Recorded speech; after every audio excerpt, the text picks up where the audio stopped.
ಕೊಟ್ಟಂತ ನಿಮ್ಮ ಕೃಪೆಗಾಗಿ ನಾವು ಕೃತಜ್ಞತೆಯುಳ್ಳವರಾಗಿದ್ದೇವೆ. ತಂದೆಯ ದೇವರೇ, ಅದು ಮಾತ್ರವಲ್ಲದೆ ಅಪ್ಪ ತಂದೆಯ ದೇವರೇ, 2024 ವರ್ಷದಲ್ಲಿ ಜನವರಿ ತಿಂಗಳಿನಿಂದ ದೇವರೇ ಅಪ್ಪ ಈ ಡಿಸೆಂಬರ್ ತಿಂಗಳಿನವರೆಗೂ ಪ್ರತಿ ದಿನ, ಪ್ರತಿ ರಾತ್ರಿ, ಪ್ರತಿ ಹಗಲು, ಪ್ರತಿ ಸಮಯದಲ್ಲಿ ದೇವರೇ ಪ್ರತಿಯೊಬ್ಬ ಸಹೋದರ ಸಹೋದರಿಗಳನ್ನು ಕೂಡ ನೀವು ಕಾಪಾಡಿದಿರಿ. ನಿಮ್ಮ ಕಣ್ಣುಗುಡ್ಡೆಯಂತೆ ದೇವರೇ ನಮ್ಮೆಲ್ಲರನ್ನು ಕೂಡ ರಕ್ಷಿಸಿದ್ದೀರಿ. ಅದಕ್ಕಾಗಿ ನಿಮಗೆ ಕೃತಜ್ಞತೆ ಉಳ್ಳವರಾಗಿದ್ದೇವೆ. ಈ ಕೊನೆಯ ದಿನಕ್ಕಾಗಿ ದೇವರೇ ಮತ್ತೊಂದು ವಾರ್ತೆ ನಿಮಗೆ ಸೋದರ ಸಲ್ಲಿಸುವವರಾಗಿದ್ದೇವೆ. ಈ ಸಂಜೆ ವೇಳೆಯಲ್ಲಿ ಕೂಡ ನಮ್ಮನ್ನು ಸಹೋದರ ಸಹೋದರ ಒಟ್ಟಾಗಿ ಸೇರಿಸಿದ್ದೀರಿ ಅಪ್ಪ. ದೇವರ ರಾಜ್ಯವು ಬರಲಿ ಎಂಬ ಒಂದು ಸಬ್ಜೆಕ್ಟ್ ಬಗ್ಗೆ ದೇವರೇ ನಮ್ಮ ರಿಚರ್ಡ್ ಬ್ರದರ್ ಅನ್ನು ಬೋಧಿಸುವಾಗ ತಂದೆಯವರೇ ಅವರಿಗೂ ಕೂಡ ನಿಮ್ಮ ಪವಿತ್ರಾತ್ಮನ ಶಕ್ತಿಯನ್ನು ಕೊಟ್ಟು ನಡೆಸ್ರಿ. ಅವ್ರ ಕುಟುಂಬವನ್ನು ಕೂಡ ಆಶೀರ್ವಾದ ಮಾಡ್ರಿ. ಕೇಳುವಂತ ಎಲ್ಲಾ ಸಹೋದರ ಸಹೋದರಿಗಳನ್ನು ಕೂಡ ವಿಶೇಷವಾಗಿ ಆಶೀರ್ವದಿಸ್ರಿ. ನಮಗೂ ಕೂಡ ನಿಮ್ಮ ಪವಿತ್ರಾತ್ಮನ ಶಕ್ತಿಯನ್ನು ಕೊಟ್ಟು ನಡೆಸಿ ಬಲಪಡಿಸ್ರಿ. ಈ ಕೂಟದ ಆರಂಭದಿಂದ ಹಿಡಿದು ಅಂತ್ಯದವರೆಗೂ ದೇವರೇ ನಮ್ಮೆಲ್ಲರ ಮಧ್ಯದಲ್ಲಿ ನೀವೇ ಇದ್ದು ಎಲ್ಲಾ ಸಮಯದಲ್ಲಿ ನಮ್ಮ ನಡೆಸಿಕೊಡ್ಬೇಕಾಗಿ ನಾವು ಪ್ರಾರ್ಥಿಸಿಕೊಳ್ಳುತ್ತಾ ಈ ಚಿಕ್ಕ ಪ್ರಾರ್ಥನೆಯನ್ನ ನಿಮ್ಮ ಪ್ರೀತಿಯ ಒಬ್ಬನೇ ಮಗನು, ನಮ್ಮೆಲ್ಲರ ಕರ್ತನು, ನಮ್ಮ ರಕ್ಷಕನು, ಒಡೆಯನು, ವಿಮೋಚಕನು ಆಗಿರುವ ನಜರೇತಿನ ಯೇಸು ಕ್ರಿಸ್ತನ ಪರಿಶುದ್ಧ ನಾಮದಲ್ಲಿ ಪ್ರಾರ್ಥಿಸಿ ಬೇಡಿ ಹೊಂದಿಕೊಂಡಿದ್ದೇವೆ ನಮ್ಮ ಪರಲೋಕದ ತಂದೆಯೇ, ಆಮೇಲೆ. Thank you brother.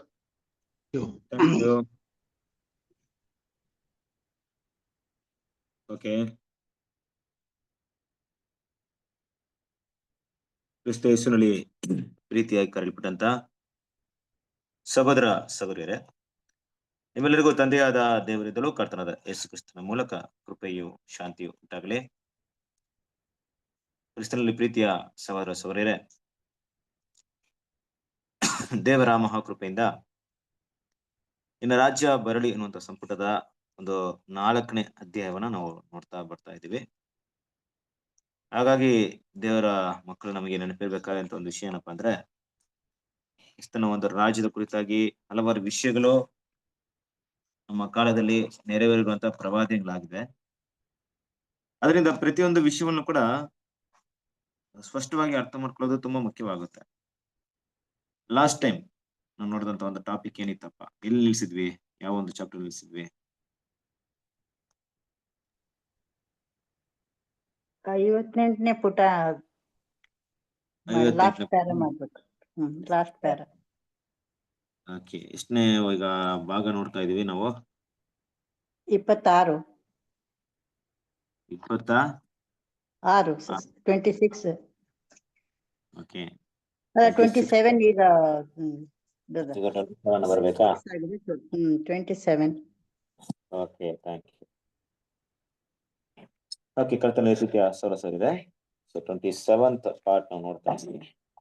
Last time ಕೂಡ ನಾವು ಒಂದು ಮುಖ್ಯವಾದ ವಿಷಯವನ್ನ ನೋಡಿದ್ವಿ ಅಲ್ವಾ? ಈ ಒಂದು ಟಾಪಿಕ್ ನಿಮ್ಗೆ ಎಲ್ರಿಗೂ ಸ್ಪಷ್ಟವಾಗಿ ಅರ್ಥವಾಯ್ತು ಅಂದ್ರೆ ನಾವು ಮುಂದೆ ಹೋಗೋಣ, ಅರ್ಥವಾಗಿಲ್ಲ ಅಂದ್ರೆ ಇಲ್ಲೇ ಇದನ್ನ ಸ್ಟಡಿ. ಓಕೆ, ಎಲ್ರು ಕೂಡ ಅರ್ಥ ಮಾಡ್ಕೊಬೇಕು ಅಂತ ನನ್ನ ಉದ್ದೇಶ. ಆದ್ರೆ ನಿಮ್ಮ ತಿಳುವಳಿಕೆ ಮಟ್ಟಿಗೆ ಎಲ್ಲ ವಿಷಯ ಕೂಡ ಇರುತ್ತೆ, ಎಷ್ಟು ಅದಕ್ಕೆ ಪ್ರಾಮುಖ್ಯತೆ ಕೊಟ್ಟಿರ್ತೀವಿ ಅನ್ನೋದ್ರ ಮಟ್ಟಿಗೆ ಅದಿರುತ್ತೆ. ಹಾಗಾಗಿ ನಾವು ನೋಡಿದಂತ ಆ ಪ್ರವಾದನೆಯ ವಿಷಯಗಳನ್ನ 2300 ದಿನಗಳು, ಆ 2300 ದಿನಗಳನ್ನ ಈ ಒಂದು ಅಧ್ಯಾಯದಲ್ಲಿ 4ನೇ ಅಧ್ಯಾಯದಲ್ಲಿ ಏನಂತ ಹೆಸರು ಕೊಟ್ಟಿದ್ರು? ಪವಿತ್ರಾಲಯದ ಶುದ್ಧೀಕರಣ, the cleansing of the sanctuary. ಇದ್ರ ಮೇಲೆನೆ ಈ 2300 ದಿನಗಳ ಕುರಿತಾದಂತ ಪ್ರವಾದನೆಯನ್ನ ಸಂಪೂರ್ಣವಾಗಿ ನಾವು ಸ್ಟಡಿ ಮಾಡ್ಕೊಂಡ್ ಬಂದ್ವಿ. ಹಾಗಾಗಿ 2300 ಪ್ರವಾದನೆಗಳು ತಗೊಂಡಾಗ ಈ ಪಿಕ್ಚರ್ ತೋರಿಸಿದ ಪ್ರಕಾರವಾಗಿ 2300 ದಿನಗಳು 2300 ವರ್ಷಗಳನ್ನ ಸೂಚಿಸ್ತಾ ಇದೆ. ಆ 2300 ವರ್ಷಗಳು 70 ವಾರಗಳ ಒಂದು ವಿಷಯವನ್ನು ಕೂಡ ಆ 2300 ವರ್ಷಗಳ ಒಳಗೆ ಒಳಗೊಂಡಿದೆ.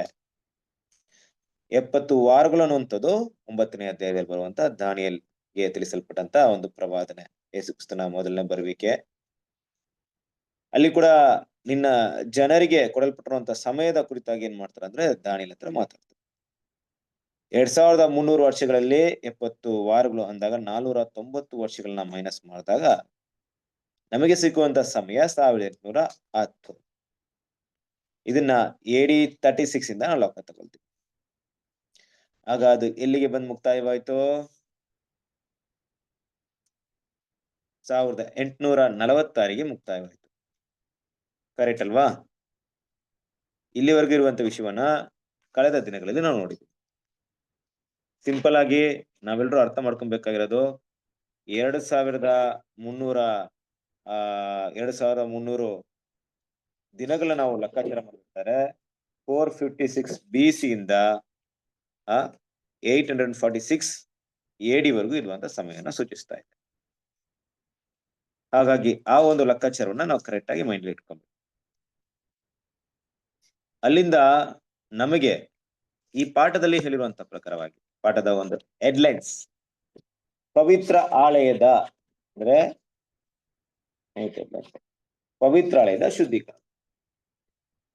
ಈ ಪವಿತ್ರಾಲಯದ ಶುದ್ಧೀಕರಣದ ಸಮಯ ಏನಾಯ್ತು, ಇಲ್ಲಿಂದ ಮುಂದಿನ ವಿಷಯಗಳಿಗೆ ಆರಂಭವಾಯ್ತು.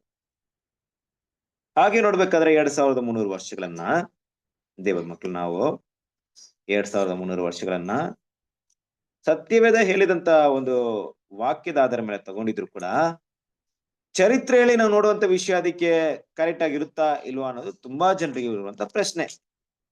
ಬಹುಶಃ ಆ ಪ್ರಶ್ನೆ ನಿಮ್ಗೆ ಬರ್ದೇ ಇರ್ಬೋದು. ಅಂದ್ರೆ ಏನರ್ಥ, ನಾನೇ ಎಲ್ಲಿ ನಿಂತೀನಿ ಅದು ಕಣ್ಮುಚ್ಕೊಂಡು ನೀವು ಕೆಲವು ರೀತಿ ಇರ್ಬೋದು, ಇಲ್ಲ ನೀವು ಕೂಡ ಸ್ಟಡಿ ಮಾಡ್ಬೋದು. ಕೆಲವೊಂದು ಸ್ಕಾಲರ್ಸ್ ಕೆಲವೊಂದ್ ಕಡೆ ಈ ಆರ್ಗ್ಯುಮೆಂಟ್ ನಡೆಯುತ್ತೆ, ವಿವಾದಗಳು ನಡೆಯುತ್ತೆ. ಅದು ಹೇಗೆ ಅದನ್ನ ಅದೇ ಸಮಯಕ್ಕೆ ಶುರುವಾಗಿ 1846 ಮುಗಿಯುತ್ತೆ ಅಂತ ನೀವು ಹೇಳ್ತೀರಾ? ಹೌ, ಏನ್ ಎವಿಡೆನ್ಸ್ ಇದೆ? ಬೈಬಲ್ ಹೇಳಿರುವಂತ 2300 ದಿನಗಳು ಅನ್ನೋದು ಸರಿನೇ. ಆದ್ರೆ ಆ ದಿನವನ್ನ ಈ ಸಮಯದಲ್ಲೇ ತಗೊಂಡು ಇಲ್ಲಿಗೆ ಮುಗಿಸ್ಬೇಕನ್ನೋದಕ್ಕೆ ಏನು ಆಧಾರಗಳಿವೆ ಅನ್ನೋದು ಹಲವಾರು ಜನರ ಪ್ರಶ್ನೆ ಆಗಿದೆ. ಬಿಕಾಸ್ ಯಾಕೆ ಅಂದ್ರೆ ಸುಮಾರು ಜನ ಚರಿತ್ರಕಾರರು ಇದ್ದಾರೆ.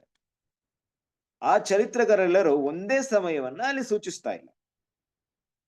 ಎಲ್ರು ಕೂಡ ವಿಭಿನ್ನವಾದಂತ ಡೇಟ್ ನ ಕೊಡ್ತಾ ಇರ್ತಾರೆ. ಯಾವ ಡೇಟ್ ನ ಕೊಡ್ತಾ ಇರ್ತಾರೆ?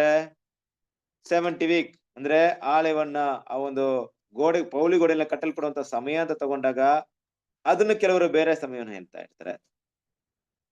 ಇನ್ ಕೆಲವರು ಏನ್ ಮಾಡ್ತಾರೆ, ಯೇಸು ಕ್ರಿಸ್ತನ ಮರಣದ ಸಮಯ 36 ಇರೋಕೆ ಸಾಧ್ಯತೆ ಇಲ್ಲ, AD 36 ಇರಲ್ಲ, ಬೇರೆ ಸಮಯ ಅಂತ ಹೇಳ್ತಾರೆ. ಹೀಗೆ ಚರಿತ್ರೆಯಲ್ಲಿ ವಿಭಿನ್ನರಾದವರು ಆ ವಿಷಯಗಳನ್ನ ಬರ್ದಿದ್ದಾರೆ. ಹಾಗೆ ಆ ವಿಷಯಗಳನ್ನ ನಾವು ಸ್ಟಡಿ ಮಾಡ್ಬೇಕಾದ್ರೆ ದೇವ್ರ ಮಕ್ಕಳು ಯಾವ ರೀತಿ ಸ್ಟಡಿ ಮಾಡೋದು? ಬೈಬಲ್ ವಾಕ್ಯ ತಗೊಂಡ್ವಿ, ಚರಿತ್ರೆಯನ್ನ ತಗೊಳ್ತಾ ಇದೀವಿ, ಯಾವ ಚರಿತ್ರೆನ ತಗೊಂಡು ಬೈಬಲ್ಗೆ ಅನ್ವಯ ಮಾಡೋದು ಪ್ರಶ್ನೆ. ಇದ್ರಲ್ಲೂ ಕೂಡ ತುಂಬಾ ಆರ್ಗ್ಯುಮೆಂಟ್ ಇರುತ್ತೆ. ಇಲ್ಲ ಬ್ರದರ್, ಇದೇ ಒಂದು ಹಿಸ್ಟೋರಿಯನ್ಸ್ ಇಲ್ಲದೆ ಇದು ಕರೆಕ್ಟ್ ಇದೆ. ಕೃಷ್ಣನ ಪ್ರೀತಿ ಸರಸ್ವರಿಯರೇ, ಇಲ್ಲಿ ಚರಿತ್ರೆಯನ್ನ ತಗೊಂಡು ನಾವು ಬೈಬಲ್ ವಾಕ್ಯನ ಅದಕ್ಕೆ ಅನ್ಸಕ್ಕೆ ಹೋಗ್ತಾ ಇಲ್ಲ. ಚರಿತ್ರೆ ತಗೊಂಡು ಬೈಬಲ್ ವಾಕ್ಯವನ್ನ ಅದಕ್ಕೆ ಸರಿ ಮಾಡೋದಕ್ಕೆ ಪ್ರಯತ್ನ ಪಡ್ತಾ ಇಲ್ಲ. ಬೈಬಲ್ ಸತ್ಯವಾದ ವಾಕ್ಯವನ್ನ ತಗೊಂಡು ಅದಕ್ಕೆ ಯಾವ ಚರಿತ್ರೆ ಕನೆಕ್ಟ್ ಆಗ್ತಿದೆಯೋ ಅದನ್ನ ಮಾತ್ರ ತಗೊಳ್ತಾ ಇದೀವಿ. ನಮ್ಗೆ ಅದು ಯಾರು ಬೇಕಾದ್ರೂ ಇರ್ಬೋದು, ಅದು ನಮ್ಗೆ ಮುಖ್ಯವಾದಂತ ವಿಷಯ. ಯಾವಾಗ್ಲೂ ಕೂಡ ನಾವು ಮಾಡ್ಬೇಕಂತ ವಿಷಯ ಅಷ್ಟೇ. ಇನ್ನು ಕೂಡ ಚರಿತ್ರೆ ಇರ್ಬೋದು, ಸೈನ್ಸ್ ಇರ್ಬೋದು, ವಿಜ್ಞಾನಗಳಿರ್ಬೋದು. ವಿಜ್ಞಾನ ತಗೊಂಡ್ರು ಕೂಡ ಅನ್ಸುತ್ತಂದ್ರೆ ಕೆಲವೊಂದು ಟೈಮಲ್ಲಿ ನಮಗೆ ಬೈಬಲ್ ವಿಜ್ಞಾನಕ್ಕೆ ವಿರುದ್ಧವಾಗಿರುತ್ತೆ, ಕೆಲವೊಂದು ವಿಷಯ ವಿಜ್ಞಾನಕ್ಕೆ ಪರವಾಗಿರುತ್ತೆ ಬೈಬಲ್ ವಾಕ್ಯ. ಹಾಗಾಗಿ ನಾವು ಅದನ್ನ ತಗೊಂಡಾಗ ಏನ್ ಅನ್ಸುತ್ತಂದ್ರೆ ಸೈನ್ಸ್ ಈ ರೀತಿ ಹೇಳ್ತಾ ಇದೆ, ಬೈಬಲ್ ತಪ್ಪು ಹೇಳ್ತಾ ಇದೆ ಅನ್ನೋದು ತುಂಬಾ ಜನರ ಒಂದು ವಾದ. ಸೈನ್ಸ್ ಮುಖ್ಯ ಅಲ್ಲ, ಸತ್ಯವೇದ ವಾಕ್ಯ ಮುಖ್ಯ. ಯಾವ ಸತ್ಯವೇದ ವಾಕ್ಯಕ್ಕೆ, ಸತ್ಯವೇದ ವಿಷಯಗಳಿಗೆ, ದೇವರ ಮಾತುಗಳಿಗೆ ವಿಜ್ಞಾನವು ಹೊಂದಾಣಿಕೆ ಆಗುತ್ತಾ ಅದನ್ನ ತಗೊಳ್ಳೋಣ, ಬೇರೆದನ್ನ ತಗೊಳ್ಳೋದು ಬೇಡ. ನೋಡಿ, ಭೂಮಿನ ಸೂರ್ಯ ಸುತ್ತಾ ಇದೆ, ನಕ್ಷತ್ರಗಳೆಲ್ಲವೂ ಭೂಮಿನ ಸುತ್ತಾ ಇದೆ ಅಲ್ವಾ? ಭೂಭ್ರಮಣ ವ್ಯವಸ್ಥೆ ಅಂದ್ರೆ ಭೂಮಿನ ಎಲ್ಲ ಒಂದು ಆಕಾಶದಲ್ಲಿರುವಂತ ಪ್ರತಿಯೊಂದು ವಸ್ತುಗಳು ಕೂಡ ಏನಾಗ್ತಿದೆ, ಭೂಮಿಯನ್ನೇ ಸುತ್ತಾ ಇದೆ ಅನ್ನೋಂಥದ್ದು ಒಂದು ಹಳೆ ಒಂದು ವಿಷಯ. ಆದ್ರೆ ಇತ್ತೀಚೆಗೆ ತಿಳಿದಿರುವಂತ ವಿಷಯ ಏನಪ್ಪಾ ಅಂದ್ರೆ ಭೂಮಿನ ಯಾವ್ದು ಸುತ್ತಾ ಇಲ್ಲ, ಬದಲಾಗಿ ಸೂರ್ಯನ್ನೇ ಎಲ್ಲವೂ ಸುತ್ತಾ ಇದೆ, ಎಲ್ಲ ಗ್ರಹಗಳು ಸುತ್ತಾ ಇದೆ ಅನ್ನೋದು ನಮಗೆ ತಿಳಿದಿರುವಂತ ವಿಷಯ. ಬೈಬಲ್ ಅದಕ್ಕೆ ಆಪೋಸಿಟ್ ಆಗಿದೆಯಾ ಅಂದ್ರೆ ಖಂಡಿತ ಇಲ್ಲ. ಬೈಬಲ್ ಹೇಳುವಂತ ವಿಷಯಗಳು ಕೂಡ ಈಗ ಸ್ಟಡಿ ಮಾಡಿದಾಗ ಅದನ್ನೇ ಹೇಳ್ತಾ ಇದೆ ಅನ್ನೋದು ಎಲ್ರಿಗೂ ಗೊತ್ತಾಗಿರೋ ವಿಷಯ. ಆದ್ರೆ ಮಂಗನಿಂದ ಮನುಷ್ಯ ಬಂದ ಅನ್ನೋದು ಸೈನ್ಸ್ ನ ಏನ್ ಮಾಡಕ್ಕಾಗಲ್ಲ, ಅಕ್ಸೆಪ್ಟ್ ಮಾಡಕ್ಕಾಗಲ್ಲ. ಭೂಮಿ ಗೋಲಾಕಾರವಾಗಿದೆ ಅಂದ್ಬಿಟ್ಟು ಬೈಬಲ್ ಹೇಳ್ತಾ ಇದೆ, ನಕ್ಷತ್ರಗಳ ಬಗ್ಗೆ ವಿವರಣೆಗಳು ಕೊಡ್ತಾ ಇದೆ, ಅದನ್ನ ನಾವು ಅಕ್ಸೆಪ್ಟ್ ಮಾಡ್ಬೋದು. ಆದ್ರೆ ಮಂಗನಿಂದ ಮನುಷ್ಯ ಬಂದ ಅನ್ನೋದು ಒಂದು ಸಿದ್ಧಾಂತ ಅಲ್ವಾ? ಆ ಒಂದು ಚಾರ್ಲ್ಸ್ ಡಾರ್ವಿನ್ ಸಿದ್ಧಾಂತ ತಗೊಂಡು ಬೈಬಲ್ ಕನೆಕ್ಟ್ ಮಾಡಕ್ಕಾಗುತ್ತಂದ್ರೆ ಆಗಲ್ಲ. ಹಾಗೆ ಚರಿತ್ರೆ ಕೂಡ ಯಾವ ವಿಷಯ ಬೈಬಲ್ಗೆ ಕನೆಕ್ಟ್ ಆಗುತ್ತೋ ಅದನ್ನ ನಾವು ತಗೊಳ್ಬೇಕಾಗುತ್ತೆ. ಯಾವ್ದು ಕನೆಕ್ಟ್ ಆಗಲ್ವೋ ಅದನ್ನ ತಗೊಳ್ಳೋದು ಅವಶ್ಯಕತೆ ಇರಲ್ಲ. ನಾವು ಇಲ್ಲಿ ತಗೊಂಡಿರುವಂತ ಚರಿತ್ರೆಯ ಸಮಯ ಕೂಡ ಅದೇ ಸಮಯ. ಯಾವ ವಿಷಯ 2300 ದಿನಗಳಿಗೆ ಸರಿಯಾದ ವಿಷಯವನ್ನ ಪ್ರವಾದನೆಯ ಚರಿತ್ರೆ ನಮ್ಗೆ ತೋರಿಸ್ಕೊಡ್ತಾ ಇದೆಯೋ ಅದನ್ನ ಸಹೋದರ ಇಲ್ಲಿ ತಗೊಂಡಿದ್ದಾರೆ ಅಂತ ಹೇಳ್ತಾ ಇದ್ದಾರೆ. ಸೊ ನಾವು ಕೂಡ ಅದನ್ನೇ ಮಾಡೋಣ. ಯಾಕಂದ್ರೆ ಕೆಲವೊಬ್ರು ತುಂಬಾ ವಿದ್ವಾಂಸರಾಗಿರ್ತಾರೆ, ಓದಿರ್ತಾರೆ. ಸಿಂಪಲ್ ಆಗಿ ಹೇಳ್ಬೇಕಾದ್ರೆ ಒಂದ್ ವೇಳೆ ಈ ಸ್ಟಡಿ ಕೆಲವ್ರು ನೀವು ಚರಿತ್ರಗಾರರಾಗಿರ್ಬೋದು, ಇತಿಹಾಸಗಾರರಾಗಿರ್ಬೋದು, ಸ್ಕೂಲ್ ಟೀಚರ್ ಆಗಿರ್ಬೋದು, ಕೆಲವೊಂದು ವಿಷಯಗಳು ನೀವು ಸ್ಟಡಿ ಮಾಡಿರ್ಬೋದು, ಪ್ರಪಂಚದ ಚರಿತ್ರೆಗಳನ್ನ ಓದಿರ್ಬೋದು, ನಿಮಗೆ ತುಂಬಾ ಡೌಟ್ಸ್ ಬರ್ಬೋದು. ಹಾಗಿದ್ದಾಗ ನಾವು ಮಾಡುವಂತ ವಿಷಯ ಉದ್ದೇಶ ಏನಪ್ಪಾ ಅಂದ್ಬಿಟ್ಟು ಇಲ್ಲಿ ತಿಳಿಸ್ಕೊಟ್ಟಿದ್ದಾರೆ ಬ್ರದರ್. ಓಕೆ, ನಾವು ಕಂಟಿನ್ಯೂ ಮಾಡೋಣ. ಲಾಸ್ಟ್ ಟೈಮ್ ಕೂಡ ನಾವು ನೋಡಿದಾಗ ಇದೇ ಒಂದು ವಿಷಯವನ್ನ ನೋಡಿದ್ವಿ. ಅದೇ ಒಂದು ಭಾಗದಿಂದ ಕಂಟಿನ್ಯೂ ಮಾಡ್ಕೊಂಡ್ ಬರೋಣ. Page number 58, 4th ಪ್ಯಾರಾದಿಂದ. ಈ ಪ್ರವಾದನೆಯು ಈಡೇರುತ್ತಿರುವಾಗ ನಾವು ಇದರಲ್ಲಿ ಇತರೆ ನೆರವೇರಿದ ಪ್ರವಾದನೆಗಳ ಪ್ರಕರಣಗಳ ನೆರವೇರುವಿಕೆಯು ಇತಿಹಾಸದ ಪುಟಗಳಲ್ಲಿ ಸೇರಿರುವಂತೆ ಈ ಸತ್ಯವನ್ನು ಕಂಡುಕೊಳ್ಳಲು ನಿರೀಕ್ಷಿಸಬಹುದು. ಇತಿಹಾಸಕಾರರು ಕೆಲವೊಮ್ಮೆ ಸತ್ಯವೇದವನ್ನು, ಸತ್ಯವೇದದ ದೇವರನ್ನು ನಂಬದೇ ಇರುವವರಾಗಿದ್ದರೂ ದೇವರು ಅವರ ಕಾರ್ಯಗಳನ್ನು ರದ್ದುಪಡಿಸಿದ್ದಾನೆಂಬುದು ಅವರಿಗೆ ತಿಳಿಯದು. ಹೀಗಾಗಿ ಎಲ್ಲಿ ಪ್ರವಾದನೆಗಳು ನೆರವೇರುವವೋ ಅಲ್ಲಿ ಸತ್ಯಗಳು ಯಾವಾಗಲೂ ನಿಚ್ಚಳವಾಗಿ ಒಳ್ಳೆಯ ಮತ್ತು ವಿಶ್ವಾಸಾರ್ಹ ಪ್ರಮಾಣವಾಗಿ ಇತಿಹಾಸವನ್ನು ಸೇರಿಕೊಳ್ಳುತ್ತದೆ. ಪವಿತ್ರಾಲಯವನ್ನು ಶುದ್ಧೀಕರಿಸುವ ಈ ಪ್ರಕರಣದಲ್ಲಿಯೂ ಅದರಂತೆಯೇ ಆಗಿದೆ. ಓಕೆ, ಕ್ರಿಸ್ತನಲ್ಲಿ ಪ್ರೀತಿಯ ಸಹೋದರರೇ, ಇದನ್ನೇ ಸಹೋದರಿಯಲ್ಲಿ ತಿಳಿಸುವಂತ ಒಂದು ವಿಷಯ. ಹಾಗಾಗಿ ನಾವು ಜಾಗರೂಕತೆಯಿಂದ ಇರೋದು ತುಂಬಾ ಅವಶ್ಯಕವಾಗಿದೆ. ನೋಡ್ರಿ, ವ್ಯಾಲ್ಯೂಸ್ ಒಂದ್ ಕಡೆ ಇರ್ಬೋದು, ಬೈಬಲ್ ಒಂದ್ ಕಡೆ ಇರ್ಬೋದು. ಪ್ರತಿಯೊಬ್ಬರಿಗೆ ಇರುವಂತ ಒಂದು ಜವಾಬ್ದಾರಿ ಅಂತ ಒಂದು ವಿಷಯ ಇದೆ. ನಾನು ಕೇಳ್ತಿರೋಂಥ ವಿಷಯ ಸತ್ಯವೇದ ವಾಕ್ಯದ ಪ್ರಕಾರವಾಗಿದೆಯಾ ಅನ್ನೋದನ್ನ ದೇವ್ರ ಮಕ್ಕಳು ಅರ್ಥ ಮಾಡ್ತಾರೆ ಅಲ್ವಾ? ಪ್ರತಿ ಸರಿ ಕೂಡ ಇದನ್ನೇ ನಾವು ಸ್ಟಡಿ ಮಾಡ್ಬೇಕು. ಈ ಒಂದು ಮೈಂಡ್ ಸೆಟ್ ಅಲ್ಲಿ, ಈ ಒಂದು ಭಾವನೆಯಲ್ಲಿ ಸತ್ಯವನ್ನ ಕೇಳಿದ್ದೆ ಆದ್ರೆ ನೀವು ತುಂಬಾ ಒಳ್ಳೆ ವಿಷಯಗಳನ್ನ, ಸತ್ಯವನ್ನ ಏನ್ ಮಾಡ್ತೀರಾ, ಮನಸ್ಸಿಗೆ ತಗೊಳ್ಳಿಕ್ಕೆ ನೀವು ಸಾಧ್ಯತೆಗಳು ತುಂಬಾ ಹೆಚ್ಚಿರುತ್ತೆ. ಬದಲಾಗಿ ಹೇಳೋದಲ್ಲ ಕೇಳೋದು ಅನ್ನೋದು ಸತ್ಯವೇದ ವಿದ್ಯಾರ್ಥಿಗಳಿಗೆ ಖಂಡಿತ ಇಲ್ಲ. ಹಾಗಂತ ನಾವು ಹೇಳುವಂತ ವಿಷಯಗಳ ತಪ್ಪಾಗಿರುತ್ತೆ ಅಂತ ಹೇಳಕ್ಕಾಗಲ್ಲ, ಸರಿಯಾಗಿರುತ್ತೆ ಅಂತ ಹೇಳಕ್ಕಾಗಲ್ಲ. ಹೌದು ಬ್ರದರ್, ನೀವು ವ್ಯಾಲ್ಯೂಸ್ ಇಂದಾನೆ ತಗೊಳ್ತಾ ಇದೀರಾ, ಬಟ್ ನಾವ್ ಹೇಗೆ ಅದನ್ನ ತಪ್ಪಂತ ಕಂಡುಹಿಡಿಯೋದು? ಖಂಡಿತ ಸರಿ. ವ್ಯಾಲ್ಯೂಸ್ ಇಂದ ನಾವು ತಗೊಂಡ್ರು ಕೂಡ ಯಾವ ವಿಷಯವನ್ನ ತಗೊಳ್ತಾ ಇದೀವಿ ಅಂದ್ರೆ ಸತ್ಯವೇದ ಹೇಳಿದಂತ ವಾಕ್ಯಕ್ಕೆ ಅನುಗುಣವಾದಂತ ಒಂದು ಟಾಪಿಕ್ ನೇ ತಗೊಳ್ತಾ ಇದೀವಿ. ನಾವು ಈ ಸ್ಟಡಿ ಮಾಡುವಂತ ವಿಷಯ 2300 ದಿನಗಳು ಸತ್ಯವೇದಲ್ಲಿ ಇರುವಂತ ಪ್ರಾಪಸಿ. ಅದನ್ನೇ ನಾವು ಸ್ಟಡಿ ಮಾಡ್ತಾ ಇರ್ಬೇಕಾದ್ರೆ ನೀವು ಕೂಡ ಅಲರ್ಟ್ ಆಗಿ, ಹೌದು ಈ ಪ್ರಾಪಸಿಗೆ ತಕ್ಕ ಹಾಗಿರುವಂತ ವಿಷಯಗಳಲ್ಲಿ ಮಾತಾಡಲ್ಪಡ್ತಿದ್ಯಾ ಅನ್ನೋದು ತುಂಬಾ ಮುಖ್ಯ. ಇದನ್ನ ಹಾಗೆ ಬೆಳೆಸ್ಕೊಳ್ಳೋಣ. ಈ ಒಂದು ಅಭ್ಯಾಸನ ಬೆಳೆಸ್ಕೊಳ್ಳೋದು ತುಂಬಾ ಒಳ್ಳೇದು. ಯಾವಾಗ್ಲೂ ಕೂಡ ಸರಿ ಇದೆಯಾ ಅನ್ನುವಂತ ಪರೀಕ್ಷೆ ಮಾಡಿ ತಗೊಳ್ಳುವಂತ ಭಾವನೆನ ಬೆಳೆಸ್ಕೊಳ್ಳೋದು ತುಂಬಾ ಒಳ್ಳೇದೆ, ಕಣ್ ಮುಚ್ಕೊಂಡು ತಗೊಳಕ್ಕಿಂತ. ಹಾಗಿರೋದು ಒಳ್ಳೇದಲ್ಲ. ನಾವು ಬೆಳೆಯೋದಿಕ್ಕೆ ಇದು ತುಂಬಾ ಪ್ರಯೋಜನವಾಗಿರುತ್ತೆ. ಅದನ್ನೇನ್ ಮಾಡ್ತಾರೆ, ಇಲ್ಲಿ ಮಾತಾಡ್ತಾ ಇದ್ರೆ ಕೆಲವೊಂದು ಟೈಮಲ್ಲಿ ಹಿಸ್ಟೋರಿಯನ್ಸ್ ದೇವ್ರನ್ನ ನಂಬದೇ ಇರ್ಬೋದು, ಆದ್ರೆ ಅವ್ರು ಬರ್ದಿರೋಂತ ವಿಷಯ ದೇವ್ರ ಮಾತಿಗೆ ಅನುಗುಣವಾಗಿರುತ್ತೆ. ಚರಿತ್ರಗಾರರು ದೇವ್ರ ಮಾತನ್ನ ನಂಬದೇ ಇರ್ಬೋದು, ಬೈಬಲ್ನ ನಂಬದೇ ಇರ್ಬೋದು. ಹಾಗಂತ ಅವ್ರು ಹೇಳಿದಲ್ಲ ಸುಳ್ಳು ಅಂತ ಹೇಳಕ್ಕಾಗಲ್ಲ. ಕ್ರಿಸ್ತನ ಪ್ರೀತಿಯ ಸಹೋದರರೇ, ಸಾಮಾನ್ಯವಾಗಿ ನಾವೆಲ್ಲರೂ ಮಾಡುವಂತ ಒಂದು ತಪ್ಪಿದೆ. ಈಗಿನ ಕಾಲದಲ್ಲಿ ಏನಂತ ನೋಡ್ಬೇಕಾದ್ರೆ, ನಮ್ಮಲ್ಲಿ ಕೆಲವೊಂದು ಸೋರ್ಸಸ್ ಎಲ್ಲ ಎಲ್ಲಿದೆ ಅಂದ್ರೆ ಬಾಬಿಲೋನಿಂದಾನೇ ಬಂದಿದೆ. ಸೋರ್ಸಸ್ ಅಂದ್ರೆ ಹೆಸರು ಕ್ರೈಸ್ತರಿಂದಾನೇ ಬಂದಿದೆ. ಏನಪ್ಪಾ ಇರ್ಬೋದು ಅಂದ್ರೆ, ನಾವು ತಗೊಳ್ಳುವಂತ ಕೆಲವೊಂದು ಸತ್ಯ ವಿಷಯಗಳಿರ್ಬೋದು. ನೋಡಿ, ಈಗ ಬೈಬಲ್ ಸ್ಟೂಡೆಂಟ್ಸ್ ಅಂತ ಹೇಳಿದ ತಕ್ಷಣ ನಾವು ಅವರಿಂದ ಸತ್ಯದ ವಿಷಯಗಳಲ್ಲಿ, ಬೇರೆಲ್ಲ ವಿಷಯಗಳಲ್ಲಿ ತುಂಬಾ ಸಪರೇಟ್ ಆಗಿದ್ರು ಕೂಡ ನಮಗೆ ಆದಂತ ಸಪರೇಟ್ ಬೈಬಲ್ ಏನೂ ಇಲ್ಲ. ಅದೇ ಬೈಬಲ್ ಯೂಸ್ ಮಾಡ್ತಾ ಇದ್ವಿ. ಹಾಗಂತ ನಮ್ಮ ಬೈಬಲ್ ಸ್ಟೂಡೆಂಟ್ಸ್ ಒಂದು ಹಾಡು ಪುಸ್ತಕ ಅಂತಿಲ್ಲ, ಎಲ್ಲ ನಾವು ಬಾಬಿಲೋನ್ ಹಾಡುಗಳನ್ನ ಯೂಸ್ ಮಾಡ್ತಾ ಇದ್ವಿ. ಬಟ್ ಯಾವಾಗ್ಲೂ ನಾವು ಯಾವ ರೀತಿ ಅದನ್ನ ಚೆಕ್ ಮಾಡ್ತಾ ಇದ್ವಿ ಅಂದ್ರೆ, ಆ ಹಾಡುವಂತ ಹಾಡು ನಾವು ನಂಬಿರುವಂತ ನಂಬಿಕೆಗೆ ಅನುಗುಣವಾಗಿದೆಯಾ ಅಂತ ಚೆಕ್ ಮಾಡಿನೇ ಹಾಡನ್ನ ತಗೊಳ್ತೀವಿ. ಇಲ್ಲದೆ ಹೋದಾಗ ಅಂತಹ ಒಂದು ವಿಷಯಗಳನ್ನ ನಾವು ಯಾವಾಗ್ಲೂ ಅಂಗೀಕಾರ ಮಾಡಲ್ಲ. ದೇವ್ರ ಮಕ್ಕಳು ಇದೇ ರೀತಿ ಭಾವನೆ ಎಲ್ಲಾ ಸಮಯದಲ್ಲಿ ಇರ್ಬೇಕು. ಒಂದು ಹಾಡಾಗಿರ್ಬೋದು, ದೇವರ ವಾಕ್ಯ ಇರ್ಬೋದು, ಯಾವುದೇ ಇದ್ರು ಕೂಡ ನಮ್ದೇ ಇದ್ದೇ ಇದ್ರು, ಬೇರೆ ಕಡೆಯಿಂದ ಬಂದಿದ್ರು ಕೂಡ ಅದು ನಾವು ನಂಬುವಂತ ನಂಬಿಕೆಗೆ ಅನುಗುಣವಾಗಿದೆಯಾ ಅನ್ನೋದು ತುಂಬಾ ಮುಖ್ಯ. ಹಾಗಂತ ಇದು ಬಾಬಿಲೋನಿಂದ ಬಂದಿರೋದು ಬ್ರದರ್, ನಾನು ಅಕ್ಸೆಪ್ಟೇ ಮಾಡಲ್ಲ, ಇದು ಬಾಬಿಲೋನ್ ಹಾಡು, ನಾನು ಇಷ್ಟನೇ ಪಡಲ್ಲ, ಹಾಗಲ್ಲ ನಮ್ಮ ಭಾವನೆ ಇರೋದು. ನಮ್ಮ ಭಾವನೆ ಹೇಗಿರ್ಬೇಕಂದ್ರೆ, ಎಲ್ಲಿಂದ ಬಂದ್ರು ಅದು ಸತ್ಯಕ್ಕೆ ಅನುಗುಣವಾಗಿದ್ಯಾ.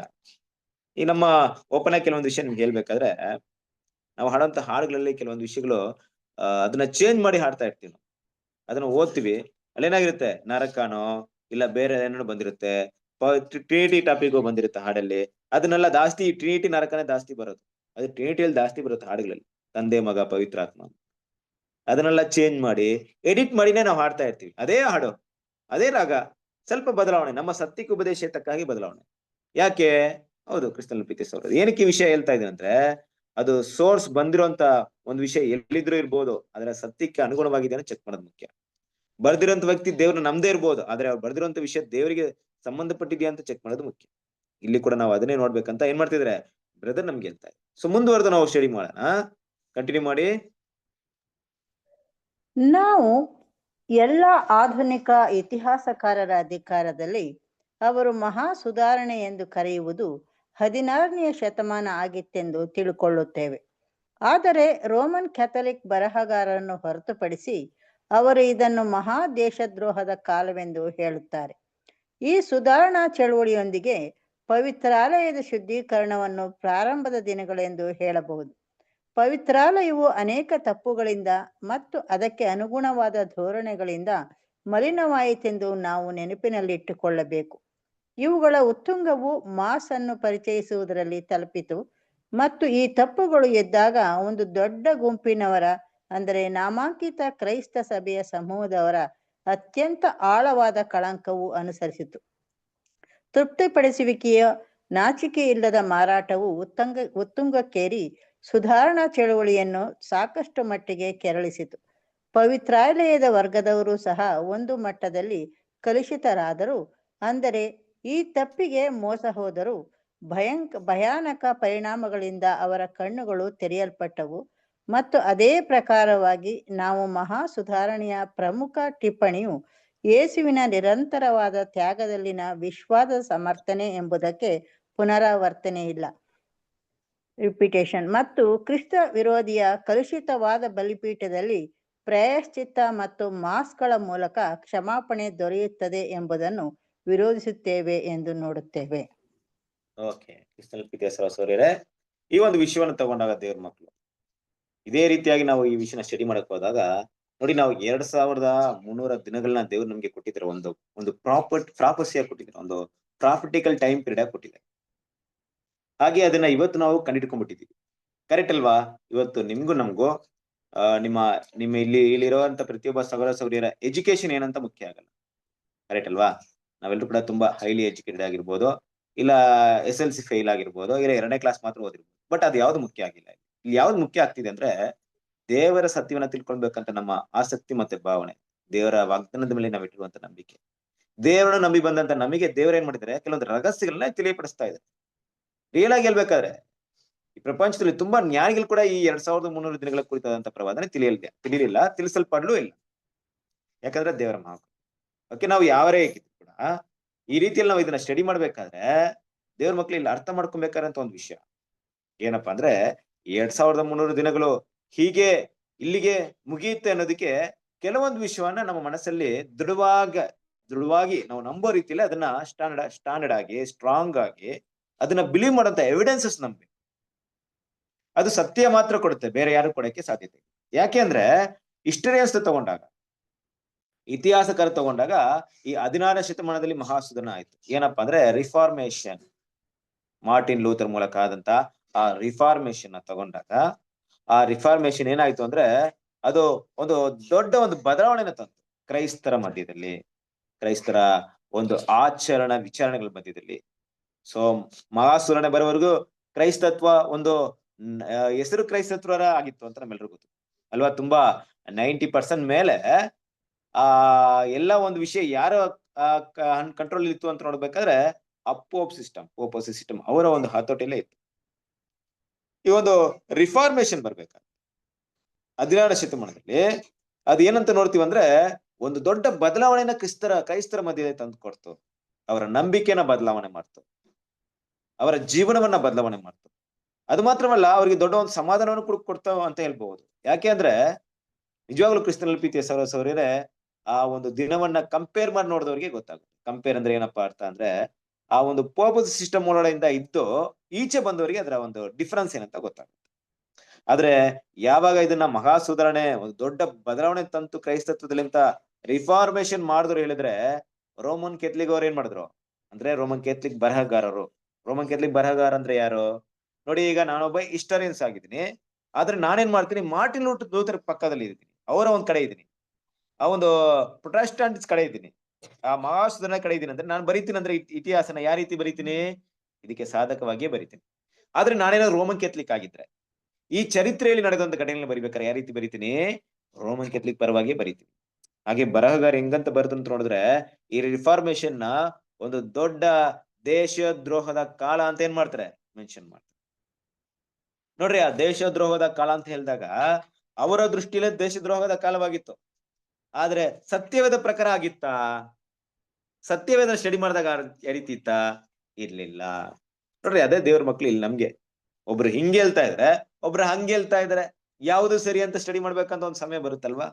ಆಗ ನಮಗೆ ದೃಢವಾಗಿರತ್ತೇನಪ್ಪಾ ಅಂದ್ರೆ ದೇವರ ವಾಕ್ಯ ಅಲ್ವಾ. ಈ ಒಂದು ಸುಧಾರಣೆಯ ಒಂದು ಪ್ರಾರಂಭದ ದಿನಗಳಿದೆಯಲ್ಲ, ಇದು ಪವಿತ್ರಾಲಯದ ಶುದ್ಧೀಕರಣದ ಒಂದು ಬಿಗಿನಿಂಗ್ ಅಂತಾನೆ ಹೇಳ್ಬೋದು.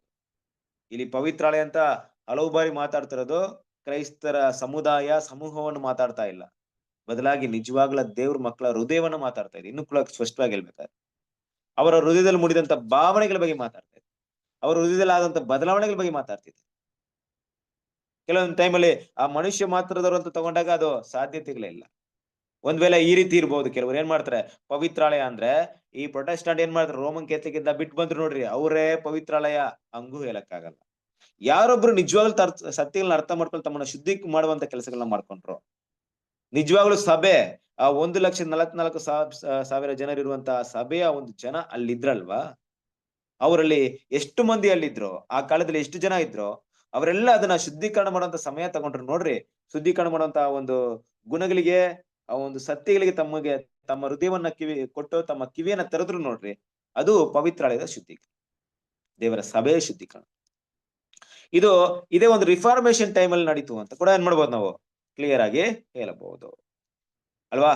ಯಾಕೆಂದ್ರೆ ಆ ಟೈಮ್ ಅಲ್ಲಿ ಈ ಸಭೆ ಎಷ್ಟು ಕೆಟ್ಟದಾಗಿತ್ತು ಅಂದ್ರೆ ಈ ಮಾಸ್ ಅನ್ನುವಂತ ಒಂದು ವಿಷಯ ಕಂಪ್ಲೀಟ್ ಆಗಿ ಅವರ ನಂಬಿಕೆ, ಅವರ ಆಚರಣೆ, ಅವರ ಜೀವನ ಎಲ್ಲವನ್ನು ಕಲುಷಿತ ಮಾಡಿತ್ತು. ಅಂದ್ರೆ ಅದನ್ನ ಕೆಡ್ಸಾಕಿತ್ತು. ಒಂದ್ ರೀತಿ ಭಯದಲ್ಲೇ ಜನ ಜೀವನ ಮಾಡ್ತಾ ಇದ್ರು, ಯಾವುದು ಸತ್ಯ ಏನಂತ ಗೊತ್ತಿಲ್ಲ, ಏನು ಹೇಳೋಂಗಿಲ್ಲ, ಏನು ಮಾತಾಡಂಗಿಲ್ಲ, ಏನ್ ಹೇಳ್ತಾರೆ ಕೇಳ್ಕೊಂಡು ಹೋಗ್ಬೇಕು. ಒಂದು ಮನುಷ್ಯನ ಒಂದು ಹೊರನೋಟಕ್ಕೆ ಮನುಷ್ಯರಿಂದ ಬೋಧಿಸಲ್ಪಟ್ಟಂತ ಒಂದು ಕಟ್ಟುಕತೆಗಳ ಮೇಲೆ ಅವರ ಜೀವನವಿತ್ತು.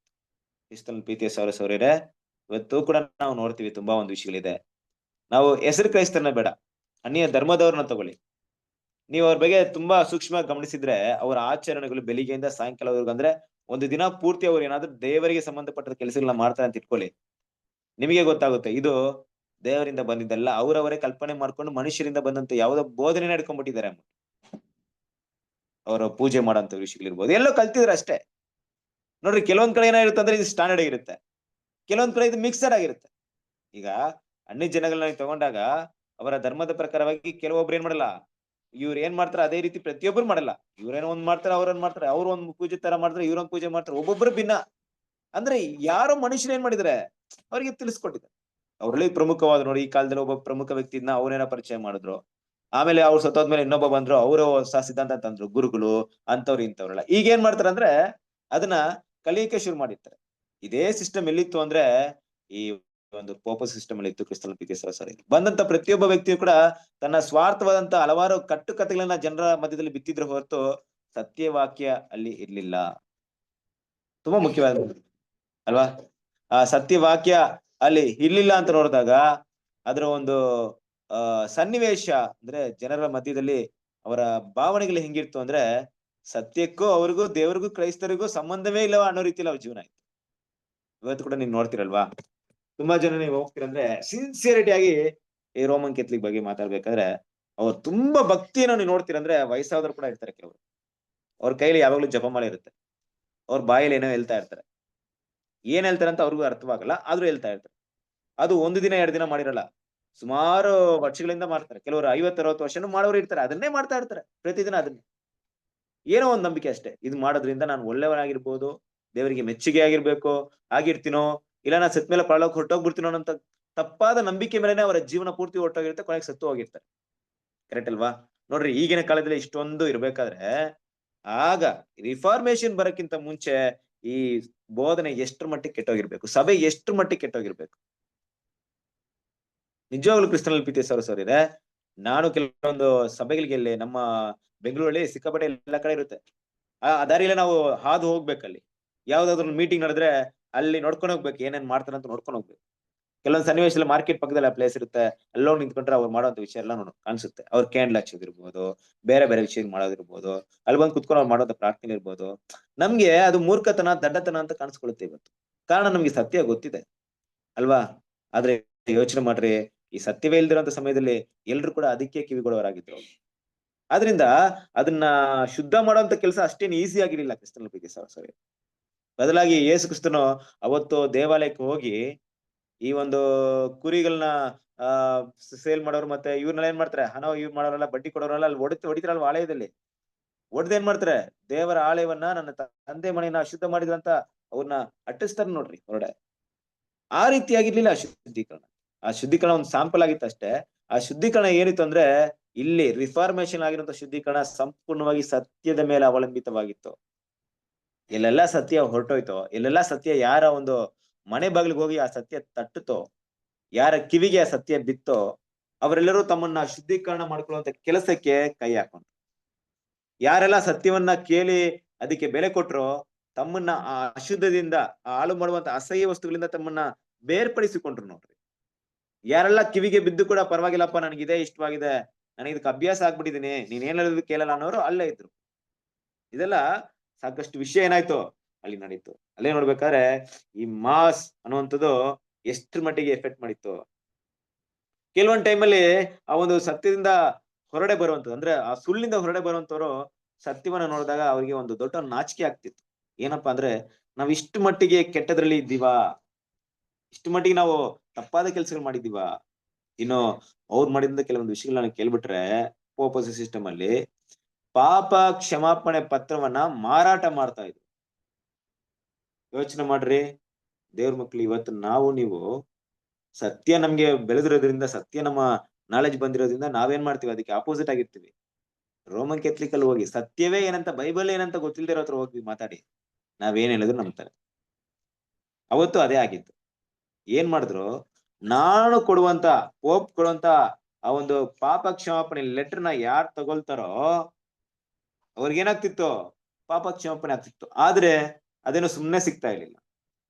ಬದಲಾಗಿ ಏನ್ ಕೊಡ್ಬೇಕಾಯ್ತು, ಅದಕ್ಕೆ ಹಣವನ್ನು ಕೊಡ್ಬೇಕಾಯ್ತು, ಹಣ ಕೊಟ್ಟು ತಗೊಳ್ಬೇಕಾಯ್ತು. ಬಿಸ್ನೆಸ್ ತಾನೇ ಅದು. ಇವತ್ತು ನೋಡಿ ಬಿಸ್ನೆಸ್ ಹೆಂಗಿದೆ ನೋಡ್ರಿ.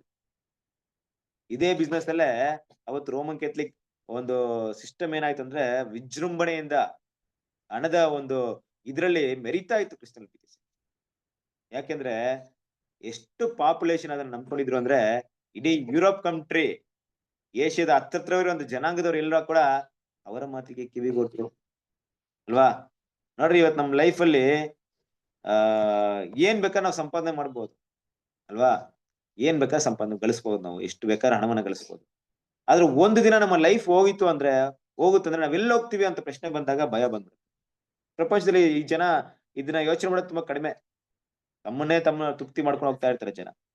ಆದ್ರೆ ನಿಜವಾಗ್ಲೂ ಅವ್ರ ಮನಸ್ಸಿಗೆ ಏನಾದ್ರೂ ಈ ಯೋಚನೆ ಬಂದ್ಬಿಡ್ತು, ಈ ಪ್ರಶ್ನೆ ಎದ್ಬಿಡ್ತು ಅಂತ ಇಟ್ಕೊಳ್ಳಿ, ನಾನ್ ಸೆತ್ ಮೇಲೆ ಏನಪ್ಪಾ ಆಗ್ತೀನಿ, ಎಲ್ರಿಗೂ ಭಯ ಆಗ್ಬಿಡುತ್ತೆ ಒಂದು ಕ್ಷಣದಲ್ಲಿ. ಕರೆಕ್ಟ್ ಅಲ್ವಾ? ಯೋಚನೆ ಮಾಡಿ ನೋಡ್ರಿ. ಎಲ್ಲಿ ಹೋಗ್ತೀಯ? ಯಾರಾದ್ರೂ ಸುಮ್ನೆ ಕೇಳಿದ್ರು ಕೂಡ ಅವ್ರು ಎದುರ್ಕೊಳ್ತಾರೆ. ಇಷ್ಟೆಲ್ಲ ಮಾತಾಡ್ತೀನಿ, ನಿನ್ ಕಾನ್ಫಿಡೆನ್ಸ್ ಇದೆಯಾ? ನೀನ್ ಸೆತ್ ಮೇಲೆ ಎಲ್ಲಿ ಹೋಗ್ತೀಯ ಅಂತ ನಿನ್ಗೆ ಗೊತ್ತಿದ್ಯಾ? ಅಂದ್ರೆ ಯೋಚನೆ ಮಾಡಕ್ ಶುರು ಮಾಡ್ಕೊಂಡ್ಬಿಡ್ತಾರೆ. ಎಲ್ರಿಗೂ ಭಯ. ಆದ್ರೆ ಈ ಪಾಪ ಕ್ಷಮಾಪಣೆ ಪತ್ರ ಇದೆ ಅಂದ್ರೆ ಎಲ್ಲಿದೆ ಭಯ? ನಾವು ಸಂಪಾದನೆ ಮಾಡಿ ನಾವು ಗಳಿಸಿರೋದೆಲ್ಲ ನಾಶವಾದ್ರೂ ಪರವಾಗಿಲ್ಲ, ನಾನು ಸೆತ್ ಮೇಲೆ ಪರಲೋಕಕ್ಕೆ ಹೋಗಿರ್ತೀನ, ಅದಕ್ಕಿಂತ ಇನ್ನೇನ್ ಬೇಕು? ಈ ಭಯವೇ ಅವರ ಬಿಸ್ನೆಸ್ ಆಗಿತ್ತು ನೋಡ್ರಿ. ಈ ರೀತಿ ಭಯ ಹುಡ್ಸಿ ಏನ್ ಮಾಡ್ತಿದ್ರು, ಜನರ ಹಣಗಳನ್ನ ತಗೊಳ್ತಾ ಇದ್ರು. ಸೊ ಅದ್ರಿಂದ ಈ ಒಂದು ಸಮಯದಲ್ಲಿ ತುಂಬಾ ಜನರು ಏನಾಗಿದ್ರು ಅಂದ್ರೆ ಇದಕ್ಕೆ ಮೋಸ ಹೋಗಿದ್ರು. ಅದ್ರಲ್ಲಿ ತುಂಬಾ ಯಾರಪ್ಪ ಅಂದ್ರೆ, ದೇವರಿಂದ ಆಯ್ಕೆ ಮಾಡೋದಂದ್ರೆ ದೇವರಿಂದ ಕರೆಯಲ್ಪಟ್ಟಂತ ಜನರು ಕೂಡ, ಆ ಪವಿತ್ರಾಲಯ ವರ್ಗದವ್ರು ಕೂಡ ಏನಾಗಿದ್ರು, ಮೋಸಕ್ಕೆ ಹೋಗಿದ್ರು. ಆದ್ರೆ ಅವ್ರ ಶುದ್ಧೀಕರಣ ಆಗುವಂತ ಸಮಯ ಬಂದಾಗ ತಮ್ಮ ಹೃದಯವನ್ನ ಬದಲಾವಣೆ ಮಾಡ್ಕೊಂಡ್ರಿ ಇಮಿಡಿಯೇಟ್ ಆಗಿ. ಅದೇ ತುಂಬಾ ಮುಖ್ಯವಾದ ವಿಷಯ ನೋಡ್ತಾರೆ. ಅವ್ರ ಹೃದಯವನ್ನ ಏನ್ ಮಾಡಿದ್ರು, ಚೇಂಜ್ ಮಾಡ್ಕೊಂಡ್ಬಿಟ್ರು. ಅದೇ ದೇವ್ರ ಮಕ್ಳಿಗೂ ಸುಳ್ಳು, ಅನೀತಿವಂತರಿಗೂ ನೀತಿವಂತರಿಗೂ ಇರುವಂತ ಡಿಫ್ರೆನ್ಸಿಯೇಷನ್. ಇಬ್ರು ಕೂಡ ಒಟ್ಟಿಗೆ ಇದ್ರು, ಒಂದೇ ಕಡೆ ಇದ್ರು ಅವರು, ಬಾಬಿಲೋನ್ ಸಿಸ್ಟಮ್ ಅಲ್ಲಿ ಇದ್ರು. ಯಾವಾಗ ಆ ಸತ್ಯ ಅವ್ರ ಮೈಂಡ್ಗೆ ಟಚ್ ಆಯ್ತೋ, ಅವರ ಕಿವಿಗೆ ಬಿತ್ತೋ, ನಿಜವಾಗಿರೋರು ಆ ಪವಿತ್ರಾಲಯಕ್ಕೆ ಸಂಬಂಧಪಟ್ಟವ್ರು ಏನ್ ಮಾಡೋದು, ತಮ್ಮನ್ನ ಶುದ್ಧಿ ಮಾಡ್ಕೊಡುವಂತ ಕೆಲಸವನ್ನ ಮಾಡಿದ್ರು ಅಲ್ವಾ. ಸೊ ಹಾಗಾಗಿ ಏನಾಯ್ತು ಅಂದ್ರೆ, ಇವ್ರು ಮೊದಲು ಮಾಡಿದಂತ ವಿಷಯ ಏನಪ್ಪಾ ಅಂದ್ರೆ, ನಮ್ಮ ಕರ್ತನಾದ ಯೇಸು ಕ್ರಿಸ್ತನ ಒಂದು ತ್ಯಾಗದ ಮೇಲೆ ಇಟ್ಟಂತ ನಂಬಿಕೆ ಅಲ್ವಾ. ಅದು ರಿಪಿಟೇಷನ್ ಆಗ್ಬೇಕಾಗಿಲ್ಲ, ಒಂದೇ ಸರಿ ಕರ್ತನಾದ ಯೇಸು ಕ್ರಿಸ್ತ ಏನ್ ಮಾಡಿದ್ರೆ ತನ್ನ ಜೀವನ ಕೊಟ್ಟಿದ್ದಾರೆ ಅಂದ್ರೆ ಮುಗೀತು, ಆಮೇಲೆ ಮತ್ತೆ ಕೊಡ್ಬೇಕಾಗಿಲ್ಲ ಅಲ್ವಾ. ಅದರಿಂದ ಯಾವುದೇ ಮಾಸ್ ಆಗ್ಲಿ, ಯಾವುದೇ ಪಾಪಕ್ಷಮಾಪಣೆ ಆಗ್ಲಿ ಮಾಡ್ಬೇಕಾಗಿಲ್ಲ. ಕೃಪಾಸನದ ಮುಂದೆ ಹೋದ್ರೆ ಯಾವಾಗ್ಲೂ ದೇವ್ರು ನಮ್ಮನ್ನ ಕ್ಷಮಿಸ್ತಾರ ಅನ್ನೋಂತ ಒಂದು ಸತ್ಯ ಗೊತ್ತಾಯ್ತು ನೋಡಿ ಅವ್ರಿಗೆ. ಅದು ಗ್ರೇಟ್. ಸರ ಈ ಸತ್ಯ ತಿಳ್ಕೊಳಕ್ಕೆ ಎಷ್ಟು ವರ್ಷಗಳಾಯ್ತು ಗೊತ್ತಾ. ಈ ಸತ್ಯ ನಿಜವಾದ ದೇವರ ಮಕ್ಕಳ ಕಿವಿಗೆ ಹೋಗೋದಿಕ್ಕೆ ಸಾವಿರಾರು ವರ್ಷ ಕಳೀತು. ನಮ್ಗೆ ಗೊತ್ತಲ್ವಾ, 539 AD ಇಂದ ಈ ಒಂದು ಆಂಟಿಕ್ರೈಸ್ಟ್ ಸಿಸ್ಟಮ್ ಬೆಳವಣಿಗೆ ಆಗೋ ಬಂದಿದೆ. ಸುಮಾರು 1200 ವರ್ಷಗಳಿಂದ ಹೆಚ್ಚಾಗಿ ಅದು ಮುಂದುವರಿತಾ ಇರ್ಬೇಕಾದ್ರೆ ಸೌರಸೌರ್ಯರೇ, ಈ ಒಂದು ಸತ್ಯ ಅವ್ರ ಮನಸ್ಸಿಗೆ ಹೋಗೋದಕ್ಕೆ ಎಲ್ಲೂ ಕೂಡ ಅವಕಾಶ ಇರ್ಲಿಲ್ಲ ಅಂತ ನೋಡ್ಬೋದು ನಾವು. ಅಂದ್ರೆ ಎಷ್ಟರ ಮಟ್ಟಿಗೆ ಅಂಧಕಾರದಲ್ಲಿದ್ರು ನೋಡಿ. ನಾವು ಸುಲಭವಾಗಿ ಹೇಳ್ಬೇಕಾದ್ರೆ, ಒಂದು ವ್ಯಕ್ತಿ ಏನಿದಾನಂದ್ರೆ ಒಂದು ಹಳ್ಳದಲ್ಲಿ ಬಿದ್ದೋಗ್ಬಿಟ್ಟಿದ್ದಾನೆ, ಆದ್ರೆ ಅವ್ನ್ ಮೇಲ್ ಬರಕ್ಕೆ ಒಂದು ಹಗ್ಗ ಇದೆ ಅಲ್ಲಿ. ಆದ್ರೆ ಆ ಹಗ್ಗ ಹುಡುಕ್ತಾನೆ ಹಗ್ಗನೇ ಸಿಗ್ತಾ ಇಲ್ಲ. ಅಲ್ಲೇ ಇದೆ, ಅವನ್ ಕೈ ಹತ್ರನೇ ಇದೆ, ಆದ್ರೆ ಇದೇ ಹಗ್ಗ ಇದೆ, ಬಟ್ ಹಗ್ಗನೇ ಸಿಗ್ತಾ ಇಲ್ಲ ಅವನ್ಗೆ. ಆ ಕತ್ಲೇನೋ ಏನೋ ಒಟ್ನಲ್ಲಿ ಅವನು ಮೇಲೆ ಬರೋದಕ್ಕೆ ಅಲ್ಲೊಂದು ಹಗ್ಗ ಇದ್ರೂ ಕೂಡ ಹಗ್ಗನ ಹುಡುಕಿ ಸಿಗ್ತಾ ಇಲ್ಲ. ಎಷ್ಟೋ ದಿನಗಳಾಗುತ್ತೆ ಅವನು ಆ ಹಗ್ಗನ ಹಿಡ್ಕೊಳಕ್ಕೆ. ಹಾಗೇನೆ ಆಯ್ತು ಇಲ್ಲಿ ದೇವ್ರ ಮಕ್ಕಳ ಮಧ್ಯದಲ್ಲಿ ಕೂಡ. ಈ ಕತ್ತಲೆ ಯುಗದಲ್ಲಿ ಈ ಕತ್ತಲೆ ಎಷ್ಟ್ರ ಮಟ್ಟಿಗಿತ್ತು ಅಂದ್ರೆ, ಪಕ್ಕದಲ್ಲೇ ಇರುವಂತ ದೇವರ ವಾಕ್ಯವನ್ನು ಅರ್ಥ ಮಾಡ್ಕೊಳಕ್ ಆಗಿರ್ಲಿಲ್ಲ. ಇನ್ನು ನಿಜವಾಗಿ ಹೇಳ್ಬೇಕಾದ್ರೆ, ನಮ್ಮ ಕರ್ತನಾದ ಯೇಸು ಕ್ರಿಸ್ತನ ಒಂದು ಸ್ಯಾಕ್ರಿಫೈಸ್ ಬಗ್ಗೆ ಜನರಿಗೆ ಎಲ್ಲಷ್ಟು ಗೊತ್ತಿರ್ಲಿಲ್ಲ ಕ್ರಿಸ್ತನ ಪ್ರೀತಿಯ ಸರಸ್ವರಿ. ಬದಲಾಗಿ ಅವ್ರು ಹೇಳಿದಂತ ಆಚರಣೆ ವಿಚಾರಗಳೇ ಮುಂದೆ ಬರ್ತಾ ಇತ್ತು ಹೊರತು ಕ್ರಿಸ್ತನ ತ್ಯಾಗ, ಬಲಿ, ಆತನ ಭೂಮಿಗೆ ಬಂದು ಜೀವನ ಮಾಡಿದಂತ ವಿಷಯ ಗೊತ್ತೇ ಆಗಿರ್ಲಿಲ್ಲ. ನನಗೂ ಕೂಡ ಬಿಗಿನಿಂಗ್ ಅಲ್ಲಿ, ನಾನು ಸ್ಟಾರ್ಟಿಂಗ್ ಅಲ್ಲಿ ಹೇಳ್ತಾ ಇದ್ದೀನಿ, ನನಗೆ ಯೇಸು ಕ್ರಿಸ್ತನ ಶಿಲುಬೆಯಲ್ಲಿ ಹಾಕಿದ್ರು ಅಂತ ಹೇಳಿದಾಗ ಏನು ಗೊತ್ತಾಗ್ತದೆ, ಶಿಲುಬೆ ಅಂದ್ರೆ ಏನಂತ ಗೊತ್ತಾಗ್ತಿಲ್ಲ. ಎಲ್ರು ಕೈಯಲ್ಲಿ ಇಟ್ಕೊಳ್ಳುವಂತ ಕ್ರಾಸ್ ಬಗ್ಗೆ ಮಾತ್ರ ನೋಡ್ತಾ ಇದ್ವಿ.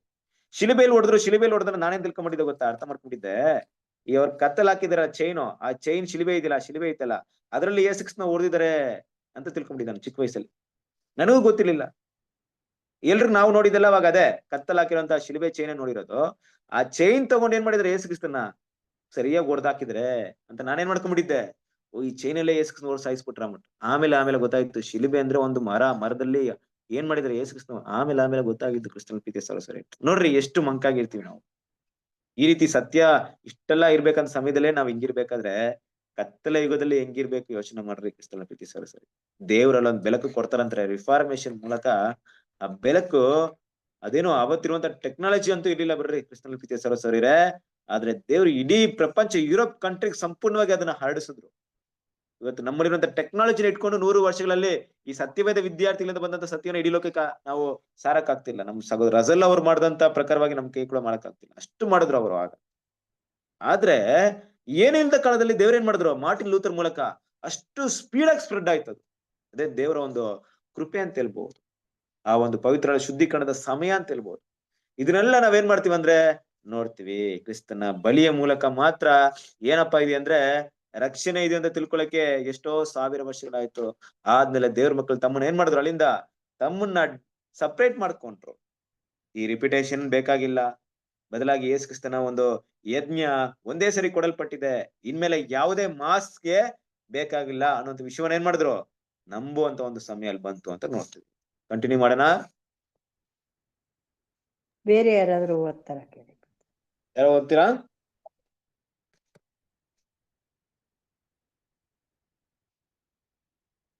ಓದ್ರಿ ಕ್ರಿಸ್ತನ ಪ್ರೀತಿ ಸರ್. ಬೇರೆ ಯಾರಾದ್ರೂ ಓದಿ.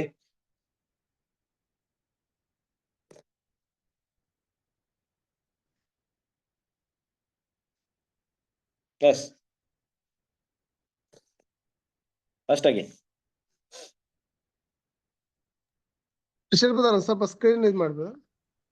ಓಕೆ, ಅಷ್ಟೇ, ಅದು ಕರೆಕ್ಟ್. ಒಂದ್ ನಿಮಿಷ ಇರಿ, ಅದು ಮೇ ಬಿ ಕರೆಕ್ಟ್ ಇದ್ರಾ? ಅಷ್ಟೇನಾ? ಇರಿ ಒಂದ್ ನಿಮಿಷ.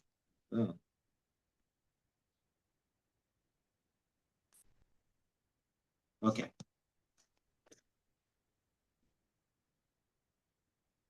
Okay brother. ಕಾಣಿಸ್ತಾ ಇದೆಯಾ? ಒಂದೇ ನಿಮಿಷ, ಮೇಲೆ ಅದು ಎಡಿಟ್ ಮಾಡಬೇಕು. ಅದೇ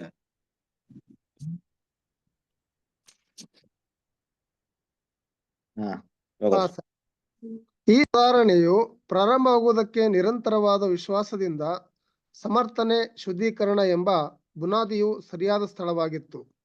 ಆದಾಗ್ಯೂ ಪ್ರವಾದನೆಯು ಸಮೂಹದವರ ಶುದ್ಧೀಕರಣವನ್ನು ಸೂಚಿಸುವುದಿಲ್ಲ, ಆದರೆ ಪವಿತ್ರಾಲಯ ವರ್ಗದವರ ಶುದ್ಧೀಕರಣವನ್ನು ಮಾತ್ರ ಸೂಚಿಸುತ್ತದೆ ಎಂಬುದನ್ನು ಗಮನಿಸಿರಿ. ದೊಡ್ಡ ಗುಂಪಿನವರು ಓಕೆ, ಸಾರಿ.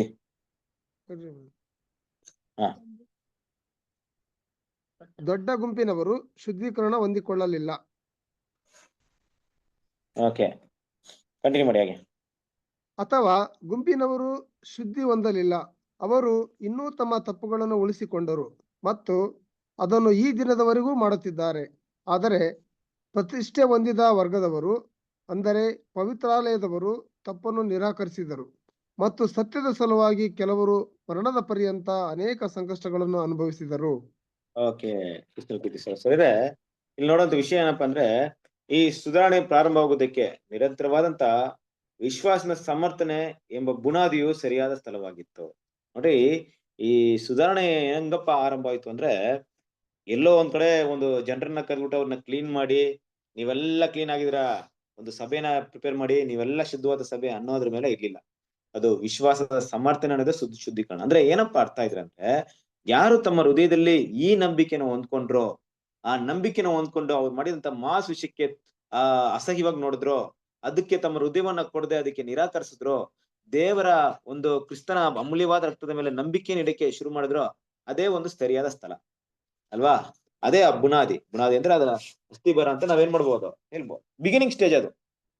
ಬದಲಾಗಿ ಒಂದು ಸಮೂಹದ ಶುದ್ಧೀಕರಣವನ್ನ ಸೂಚಿಸ್ತಾ ಇಲ್ಲ. ಸಮೂಹ ಅಂದ್ರೆ ಏನಂತೀವಲ್ಲ ಇವತ್ತು, CSI ಚರ್ಚ್ ಅವ್ರು ಹೇಳ್ತಾರೆ ನಾವೇ ಕರೆಕ್ಟ್, ಬ್ಯಾಪ್ಟಿಸ್ಟ್ ಚರ್ಚ್ ಅವ್ರು ಹೇಳ್ತಾರೆ ಇಲ್ಲಪ್ಪ ನಾವು ತುಂಬಾ ಪರಿಶುದ್ಧವಾದಂತವ್ರು, ಬ್ರದರ್ ಸಭೆಯವ್ರು ಹೇಳ್ತಾರೆ ಇಲ್ಲ ನಾವೆಲ್ಲರೂ ಶುದ್ಧವಾದವ್ರು. ಇಲ್ಲಿ ನೋಡ್ಬೇಕಾದ್ರೆ ನಾವೇನ್ ಹೇಳ್ತೀವಿ ಗೊತ್ತಾ?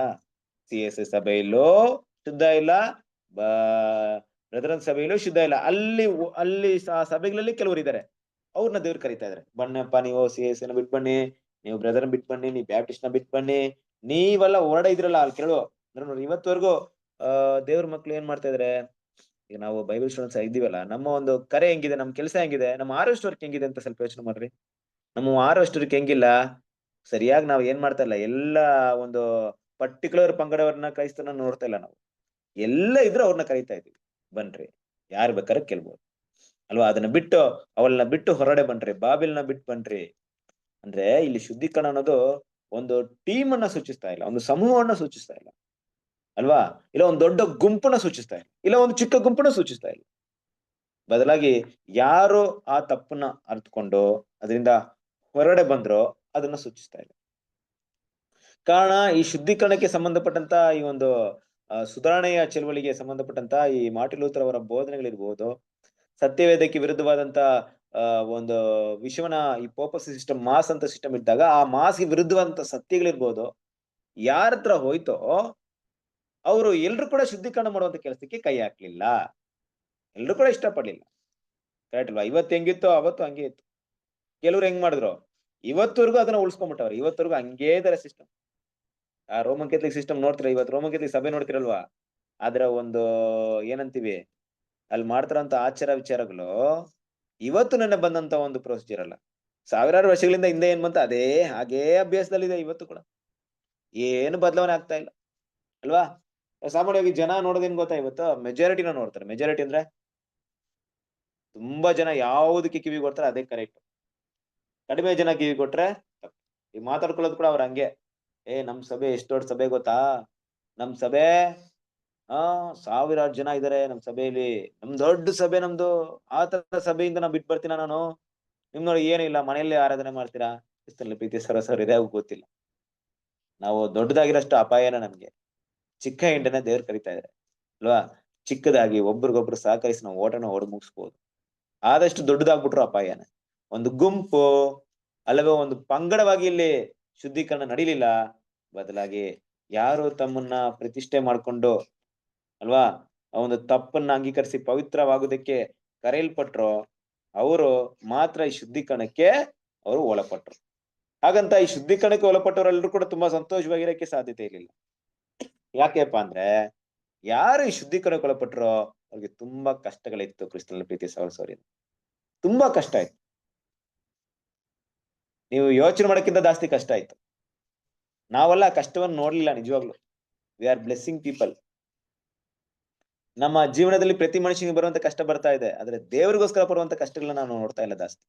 ಸುವಾರ್ತೆಗೋಸ್ಕರ, ಸತ್ಯವನ್ನ ನಾವು ಅಂಗೀಕರಿಸೋದಕ್ಕೋಸ್ಕರ ತುಂಬಾ ಕಡಿಮೆ. ನೋಡ್ರಿ, ಯಾರಾದ್ರೂ ಇವತ್ತು ನಮ್ಮನ್ನ ಸತ್ಯವನ್ನ ನಾವು ಕೇಳಿ ಸತ್ಯವನ್ನ ಒಪ್ಪಿದೀವಿ ಅಂದ್ಬಿಟ್ಟು ನಮ್ಮ ನಮ್ಮ ರಿಲೇಷನ್ ಅವ್ರು ನಮ್ಮನ್ನ ಸಪರೇಟ್ ಮಾಡಿರೋರು ತುಂಬಾ ಕಡಿಮೆ ನಾವು ನೋಡ್ಬೋದು. ಇದರ ಇಲ್ಲ ಅಂತಲ್ಲ, ನಮ್ ಸಹೋದರ ನಿಮ್ಮ ಮಧ್ಯದಲ್ಲಿ ಕೂಡ ಕೆಲವರು ಇರ್ಬೋದು. ಮತ್ತೆ ನಮ್ಮನ್ನ ಸಪರೇಟ್ ಅಂದ್ರೆ ಏನ್ ಹೇಳ್ತಾ ಇದೀನಿ ನಾನು, ನಮ್ಮನ್ನ ಬಡ್ಲೇಬೇಡಿ, ನಮ್ ವಿಷಯಕ್ಕೆ ತಲೆ ಹಾಕ್ಬೇಡ್ರಿ, ನೀವು ನಮ್ಮ ಯಾವುದೇ ಕಾರ್ಯಕ್ರಮ ಭಾಗಿಯಾಗ್ಬೇಡ್ರಿ ಅನ್ನೋಂತ ರೀತಿಯಲ್ಲಿ ಯಾರು ಮಾಡ್ತಾ ಇಲ್ಲ. ಅದೆಲ್ಲ ಅವಾಗ ನಡೀತಾ ಇತ್ತು. ಸಪ್ರೇಟ್ ಮಾಡೋದು ಅವ್ರ ಮಾತುಗಳನ್ನ ಕೇಳ್ದೆ ಇರೋದು, ಮತ್ತೆ ಅವ್ರನ್ನ ತುಂಬಾ ಹಿಂಸೆ ಪಡಿಸೋದು, ಟಾರ್ಚರ್ ಮಾಡೋದು ಅಲ್ವಾ, ಅವರು ದೇವರಿಗೆ ವಿರುದ್ಧವಾಗಿ ಕೆಲಸ ಮಾಡ್ತಾ ಇರೋ ರೀತಿಯಲ್ಲಿ ಅವ್ರನ್ನ ಬಹಿಷ್ಕಾರ ಹಾಕೋದು, ಇದೆಲ್ಲ ನಡೀತಾ ಇತ್ತು. ಆದ್ರೂ ಕೂಡ ಆಗಿನ ಕಾಲದಲ್ಲಿರುವಂತ ದೇವ್ರ ಮಕ್ಕಳು ಇದನ್ನ ಅನುಭವಿಸಕ್ಕೆ ಸಿದ್ಧವಾಗಿದ್ರು ಅಂತಾನೆ ಹೇಳ್ಬೋದು. ಸೊ ತಮ್ಮನ್ನ ಸಂಪೂರ್ಣವಾಗಿ ಏನ್ ಮಾಡಿದ್ರು, ತ್ಯಾಗ ಮಾಡಿದ್ರು. ಓಕೆನಾ? ಸೊ ಕಂಟಿನ್ಯೂ ಮಾಡೋಣ. ಬೇರೆ ಓದ್ತಾರ ಬ್ರದರ್? ಓದ್ರಿ, ಯಾರಾದ್ರೂ ಓದಂಗಿದ್ರೆ ಓದ್ರಿ, ಇಲ್ಲ ಕಂಟಿನ್ಯೂ ಮಾಡ್ರಿ. ಬ್ರದರ್ ಇದು ಸ್ಕ್ರೀನ್ ಮ್ಯಾಗಿರೋದು ಓದಬೇಕು ಬ್ರದರ್. ನಿಮ್ಮ ಬುಕ್ ಇದ್ರೆ ಬುಕ್ ಇಂದನೇ ಓದ್ಕೊಳ್ಳಿ. ಯಾಕಂದ್ರೆ ಇಲ್ಲಾಂದ್ರೆ ನಾನು ಸ್ಕ್ರೀನ್ ಮೇಲೆ ಓದ್ಬೇಕಂತ ಇಲ್ಲ, ಇಲ್ಲ ಅಂದ್ರೆ ಸ್ಕ್ರೀನ್ ಇಂದ ಓದ್ರಿ. ನಿಮ್ಗೆ ಯಾವ್ದು ಅನುಕೂಲವಾಗುತ್ತೋ ಆ ರೀತಿ ಮಾಡಿ. ಆದರೆ ಇದು ಶುದ್ಧೀಕರಣ ಪ್ರಕ್ರಿಯೆ ಪ್ರಾರಂಭವು ಮಾತ್ರ. ಈಗ ಎಚ್ಚರಗೊಂಡು ಈ ವರ್ಗವು ಪೋಪನ ಅಧಿಕಾರವು ಅಭ್ಯಾಸ ಮಾಡಿ ಅಭಿವೃದ್ಧಿ ಹೊಂದುತ್ತಿರುವಾಗ ಕೆಳಗಿಂತ ತಪ್ಪುಗಳು ಹೆಚ್ಚುತ್ತಲೇ ಹೋಗುತ್ತವೆ ಎಂಬುದನ್ನು ಬಲುಬೇಗ ಕಂಡುಕೊಂಡಿದೆ.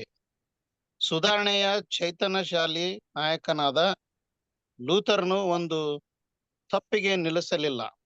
ಅನೇಕ ತಪ್ಪುಗಳನ್ನು ಎಸಗುವ ಪ್ರಯತ್ನ ಮಾಡಿದನು ಮತ್ತು 31ನೇ ಅಕ್ಟೋಬರ್ 1517ರಂದು ಪೋಪನ ಅಧಿಕಾರಕ್ಕೆ ವಿರುದ್ಧವಾದ 95 ತಪ್ಪುಗಳನ್ನು ತೋರಿಸುವ ಪ್ರಬಂಧಗಳನ್ನು ಬರೆದು ಅವುಗಳನ್ನು ದೇವಾಲಯದ ಹೆಬ್ಬಾಗಿಲಿನ ಮೊಳೆಗಳಿಂದ ಬಡಿದನು.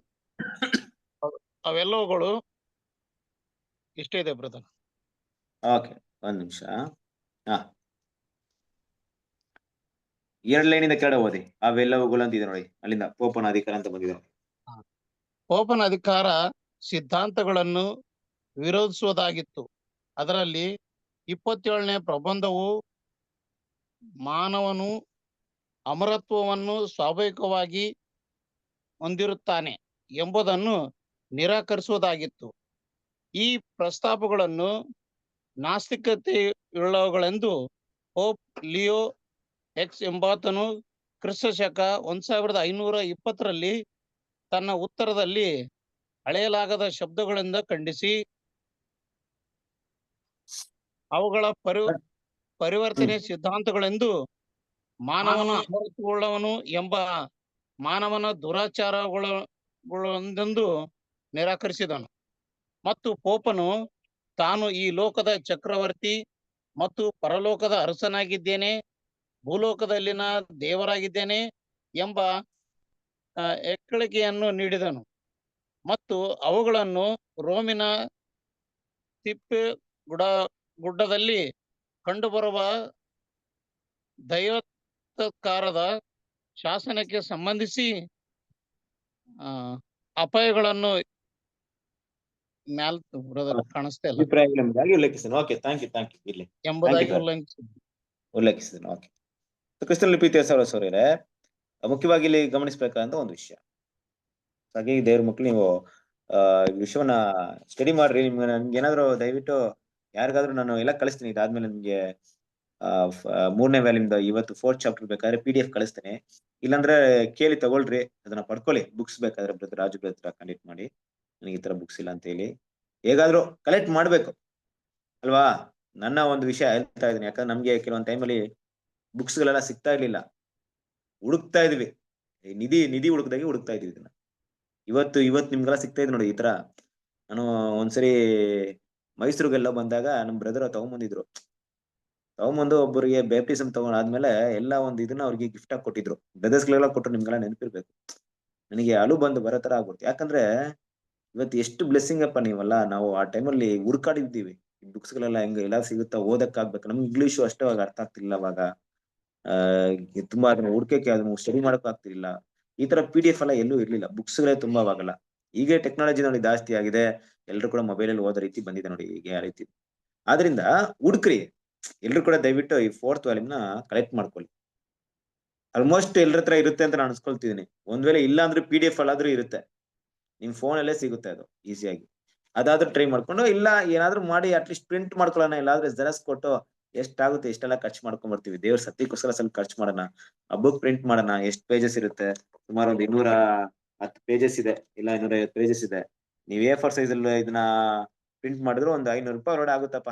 ಹೇಳ್ತಾ ಇದೀನಿ, ಒಂದ್ ವೇಳೆ ಸಿಗ್ಲಿಲ್ಲ ಅಂದ್ರೂ ಕೂಡ ಪ್ರಯತ್ನಗಳನ್ನ ಪಡ್ರಿ, ಸ್ಯಾಕ್ರಿಫೈಸ್ ನ ಮಾಡ್ರಿ, ಸತ್ಯಕ್ಕೋಸ್ಕರ ಮಾಡೋಣ.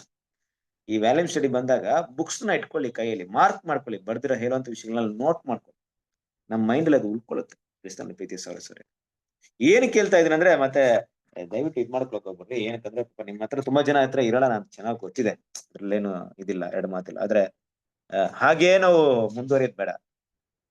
4th ಇದು ನಮ್ಮ 3ನೇ ವ್ಯಾಲ್ಯೂಮ್ ಸ್ಟಾರ್ಟ್ ಆಗಿ ಎಷ್ಟನೇ ಪಾರ್ಟ್ ಹೋಗ್ತಿದೆ ಈಗ? 27ನೇ ಪಾಠ, 27 ವಾರ ಆಯ್ತು. 27 ವಾರದಲ್ಲಿ ಇನ್ನೂ ಕೂಡ ನಮ್ ಸಬ್ಜೆಕ್ಟ್ ಇದೆಯಪ್ಪ, ಇದು ನಮ್ ಬುಕ್ ಕೈಯಲ್ಲಿ ಇದ್ರೆ ನಾನು ಸ್ಟಡಿ ಮಾಡಕ್ ಆಗುತ್ತೆ ಅಂದ್ಬಿಟ್ಟು ಕಲೆಕ್ಟ್ ಮಾಡಕ್ಕೆ ನಾವು ಪ್ರಯತ್ನ ಪಡಲಿಲ್ಲ ಅಂದ್ರೆ ಅದು ನಮ್ಮ ಒಂದು ನೆಗ್ಲಿಜೆನ್ಸಿನ ಸೂಚಿಸುತ್ತೆ. ತಗೊಳ್ಳಿ, ಎಲ್ರು ಕೂಡ ಸ್ಟಡಿ ಮಾಡಿ, ಬಿಫೋರ್ ಸ್ಟಡಿ ಮಾಡಕ್ಕೆ ಟ್ರೈ ಮಾಡಿ. ಕ್ರಿಸ್ತನಲ್ಲಿ ಪ್ರೀತಿ ಸಹೋದರರೇ, ಟಾಪಿಕ್ ಬರೋಣ. ಸೊ ಈಗ ನೋಡ್ಬೇಕಾದ್ರೆ ಈ ರೀತಿಯಾಗಿ ಅಂದ್ರೆ ಪೋಪನು ಈ ಶುದ್ಧೀಕರಣದ ಪ್ರಾರಂಭ ಅಂತ ತಗೊಂಡಾಗ, ಈ ಪ್ರಾರಂಭದ ಒಂದು ವಿಷಯವನ್ನ ತಗೊಂಡಾಗ ಅದು ನಮ್ಮ ಮಾರ್ಟಿನ್ ಲೂಥರಿಂದ ಅದು ಶುರುವಾಯ್ತು ಅಲ್ವಾ? ಅದು ಒಂದು ಬಿಗಿನಿಂಗ್ ಮಾತ್ರ, ಅದು ಕಂಪ್ಲೀಟ್ ಅಲ್ಲ. ನೋಡ್ರಿ, ದೇವರ ವಿಷಯ ಅಂತ ತಗೊಂಡಾಗ ನಾವು ದೇವರ ಸೃಷ್ಟಿಯ ದಿನಗಳನ್ನ ತಗೊಳ್ತೀವಿ. ಒಂದು ದಿನ ಅಂದ್ರೆ 24 ಗಂಟೆ ಅಲ್ಲ, ಅದ್ರಾಗೆ ಅದು 7000 ಇಯರ್ಸ್ ಅಂತ ಹೇಳ್ತೀವಿ. ಅದು ಕೂಡ ಕೆಲವೊಂದು ಎವಿಡೆನ್ಸಸ್ ಇದೆ, ಬಟ್ ಹೇಳುವಂತ ರೀತಿ 7000 ಇಯರ್ಸ್ ಅಂದಾಗ 7000 ಇಯರ್ ಆರಂಭ ಒಂದಿರುತ್ತಾ, ಬಿಗಿನಿಂಗ್ ಒಂದಿರುತ್ತೆ. ನೋಡಿ, ನಮ್ಗೆ ಒಂದು ದಿನ 24 ಗಂಟೆ ಅಂದ್ರೂ ಆರಂಭ ಮತ್ತೆ ಬಿಗಿನಿಂಗ್ ಮತ್ತೆ ಎಂಡಿಂಗ್ ಇರುತ್ತೆ. ಅದೇ ರೀತಿಯಲ್ಲಿ ಈ ದೇವರ ಸೃಷ್ಟಿ ಕಾರ್ಯಗಳು ಕೂಡ ಆರಂಭ ಮತ್ತೆ ಅಂತ್ಯ ಇರುತ್ತೆ.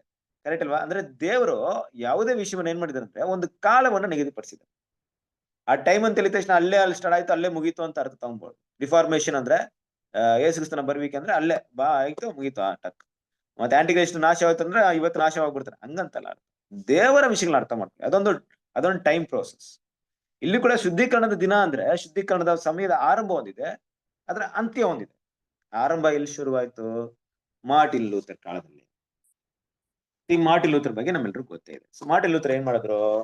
ಸಾಮಾನ್ಯವಾಗಿ ಒಬ್ಬ ಪೋಪ್ ಇದ್ರಲ್ಲೇ ಇದ್ದಂತ ಒಬ್ಬ ಪ್ರೀಸ್ಟ್. ಅವರು ಅಲ್ಲೇನ್ ಮಾಡ್ತಾರೆ? ಪ್ರೀಸ್ಟ್ ಆಗಿರ್ತಾರೆ. ಆದ್ರೆ ಕೆಲವೊಂದು ಟೈಮಲ್ಲಿ ಅವರಿಗೆ ಕೊಟ್ಟಂತ ಒಂದು ವಿಷಯಗಳನ್ನ ಅವ್ರು ಸ್ಟಡಿ ಮಾಡ್ತಾ ಬರ್ತಾರೆ. ಎಲ್ಲೋ ಒಂದ್ ಕಡೆ ದೇವ್ರ ಏನ್ ಮಾಡ್ತಾರೆ? ಅವರಿಗೆ ದೇವರ ತಮ್ಮ ಆತ್ಮವನ್ನು ಕೊಡ್ತಾರೆ. ಅದರಲ್ಲಿ ಮುಖ್ಯವಾಗಿ ಅವರು ನೋಡಿದಂತ ವಿಷಯ ಏನಪ್ಪಾ ಅಂದ್ರೆ ಪಾಪ ಕ್ಷಮಾಪಣೆಗೆ ಸಂಬಂಧಪಟ್ಟಂತ ಒಂದು ವಿಷಯ ಅಲ್ವಾ? ಅಲ್ಲಿ ಏನ್ ನೋಡ್ತೀವಿ ಅಂದ್ರೆ, ಈ ಸುಧಾರಣೆಕಾರರು ಅವರ ತಪ್ಪುಗಳನ್ನ, ಒಂದಕ್ಕಿಂತ ಹೆಚ್ಚಾದ ತಪ್ಪುಗಳನ್ನ ಏನ್ ಮಾಡಿದ್ರು? ಕಂಡಿಡಿಯಕ್ಕೆ ಶುರು ಮಾಡಿದ್ರು. ಏನೇನ್ ತಪ್ಪು ಮಾಡ್ತಾ ಇದ್ದಾರೆ. ಯಾವಾಗ ಒಂದೇ ಒಂದು ವಿಷಯ ಬೆಳಕಿಗೆ ಬಂತೋ, ಆಮೇಲೆ ಎಲ್ಲಾ ವಿಷಯ ಕೂಡ ಕಂಡಿಡಿಯಕ್ಕೆ ಸಾಧ್ಯತೆ ಆಯ್ತು. ಹೇಗೆಪ್ಪ ಅಂದ್ರೆ ನೋಡ್ರಿ, ಇಲ್ಲಿವರೆಗೂ ತುಂಬಾ ಸ್ಟ್ರಾಂಗ್ ಆಗಿ ನಂಬ್ಕೊಂಡಿರೋದು ಪೋಪಿಗೆ ಪಾಪ ಕ್ಷಮಾಪಣೆ ಮಾಡುವಂತ ಹಕ್ಕಿದೆ ಅಂದ್ಬಿಟ್ಟು. ಆದ್ರೆ ಬೈಬಲಲ್ಲಿ ಎಲ್ಲೋ ಒಂದು ವಾಕ್ಯ ಅವ್ರು ಹೇಳ್ತಿರೋದು ಸುಳ್ಳು, ಆ ರೀತಿ ಯಾವ್ದಂತ ಹಕ್ಕಿಲ್ಲ ಅಂತ ಮೈಂಡ್ ಬಂದ್ಬಿಡ್ತೋ ಮಾರ್ಟಿನ್ ಲೂಥರ್ಗೆ, ಅವ್ರಿಗೆ ಏನ್ ಅರ್ಥವಾಯ್ತು ಗೊತ್ತಾ? ಹಾಗಾದ್ರೆ ಇವ್ರು ಇದೊಂದು ಮಾತ್ರ ಅಲ್ಲ, ತುಂಬಾ ಮಿಸ್ಟೇಕ್ ಎಲ್ಲೋ ಮಾಡ್ತಾ ಇದ್ರ ಅಂತ ಭಾವನೆ. ಈಗ ಅದಕ್ಕೆ ಆಧಾರ ಏನಪ್ಪಾ ಅಂದ್ರೆ ಸತ್ಯವೇದವೇ ಆಧಾರವಾಗಿರೋದ್ರಿಂದ ಏನ್ ಮಾಡಿದ್ರು ಅಂದ್ರೆ, ಸತ್ಯವೇದ ಆಧಾರದಲ್ಲಿ ಏನ್ ಮಾಡಿದ್ರು ಮಾರ್ಟಿನ್ ಲೂಥರ್ ಅದನ್ನ ಸ್ಟಡಿ ಮಾಡಕ್ಕೆ ಶುರು ಮಾಡಿದ್ರು. ಏನೆಲ್ಲ ತಪ್ಪು ಮಾಡ್ತಾ ಇದಾರೆ ಅಂದ್ಬಿಟ್ಟು. ಆ ರೀತಿ ಸ್ಟಡಿ ಮಾಡ್ಬೇಕಾದ್ರೆ ಅವ್ರಿಗೆ ಒಂದು ಟಾಪಿಕ್ ಸಿಕ್ತು. ನೋಡ್ರಿ, ಅದನ್ನ ಏನ್ ಮಾಡ್ತಾರೆ? ಎಷ್ಟು ಪಾಯಿಂಟ್ ನೋಡಿ ಹೊಡಿತಾರೆ? 95 ಪಾಯಿಂಟ್ಸ್ ನ ತಗೊಂಡು ಆ ಒಂದು ಪೋಪನ ಆಲಯದಲ್ಲಿ, ವಿಟನ್ಬರ್ಗ್ ದೇವಾಲಯದಲ್ಲಿ ಏನ್ ಮಾಡ್ತಾರೆ? ಆ ಒಂದು ಹೆಬ್ಬಾಗ್ಲಿಗೆ ಹೊಡಿತಾರೆ. ಅದನ್ನ ಮೇನ್ ಗೇಟ್ಗೆ, ಮೇನ್ ಡೋರ್ಗೆ ಏನ್ ಮಾಡ್ತಾರೆ? ಹೊಡಿತಾರೆ ಅಲ್ವಾ? ಆ ಮೇನ್ ಡೋರ್ಗೆ ಹೊಡೆದಾಗ ಏನಕ್ಕೆ ಉದ್ದೇಶಕ್ಕೆ ಹೊಡಿಯೋದು? ನೋಡ್ರಿ ನಮ್ಮ ಕಾಲದ ತರ ಇವತ್ತು ಟ್ರ್ಯಾಕ್ಸ್ ಎಲ್ಲ ಇರ್ಲಿಲ್ಲ. ಅವಾಗ ಟ್ರ್ಯಾಕ್ಸ್ ಎಲ್ಲ ಅವಾಗ ತಾನೇ ಬಂದಿತ್ತು, ಪ್ರಿಂಟಿಂಗ್ ಅವಾಗೆಲ್ಲ ಕೊಡ್ತಾ ಇದ್ರು. ಆಗ ಏನಾಯ್ತು ಅಂದ್ರೆ ಏನ್ ಮಾಡ್ತಿದ್ರು ಅಂದ್ರೆ ಮುಖ್ಯವಾಗಿ ಒಂದು ಆಲಯಕ್ಕೆ ಬರೋರು ಓದೋ ರೀತಿಯಲ್ಲಿ ಏನ್ ಮಾಡಿದ್ರು, ದೊಡ್ಡ ಒಂದ್ ಇದ್ರಲ್ಲಿ ಅದನ್ನ ಹೊಡೆದ್ಬಿಟ್ಟಿದ್ರು ಅಲ್ವಾ, ಮೊಳೆಗಳಲ್ಲಿ ಹೊಡೆದ್ಬಿಟ್ಟಿದ್ರು. ಈಗ ಜನ ಬರೋರೆಲ್ಲ ಏನ್ ಮಾಡಿದ್ರು, ಅದನ್ನ ಓದಕ್ಕೆ ಶುರು ಮಾಡಿದ್ರು. ಫಸ್ಟ್ ಎಂಟ್ರೆನ್ಸ್ ಆಗೋದ್ರೆ ಓದಕ್ಕೆ ಶುರು ಮಾಡಿದ್ರು. ಆ 95 ಪಾಯಿಂಟ್ಗಳಲ್ಲಿ ತುಂಬಾ ಒಂದು ವಿಷಯಗಳಲ್ಲಿ ಇದ್ರು ಕೂಡ ಅಲ್ಲಿ 27ನೇ ಒಂದು ಕ್ವಶನ್ ಹೊಂದಿತ್ತು. ಏನಪ್ಪಾ ಅಂದ್ರೆ ಮನುಷ್ಯ ಅಮರತ್ವ ಉಳ್ಳವನು ಅಂದ್ರೆ ಏನರ್ಥ, ಯಾವ ಟಾಪಿಕ್ಗೆ ಕನೆಕ್ಟ್ ಆಗುತ್ತೆ ಇದು?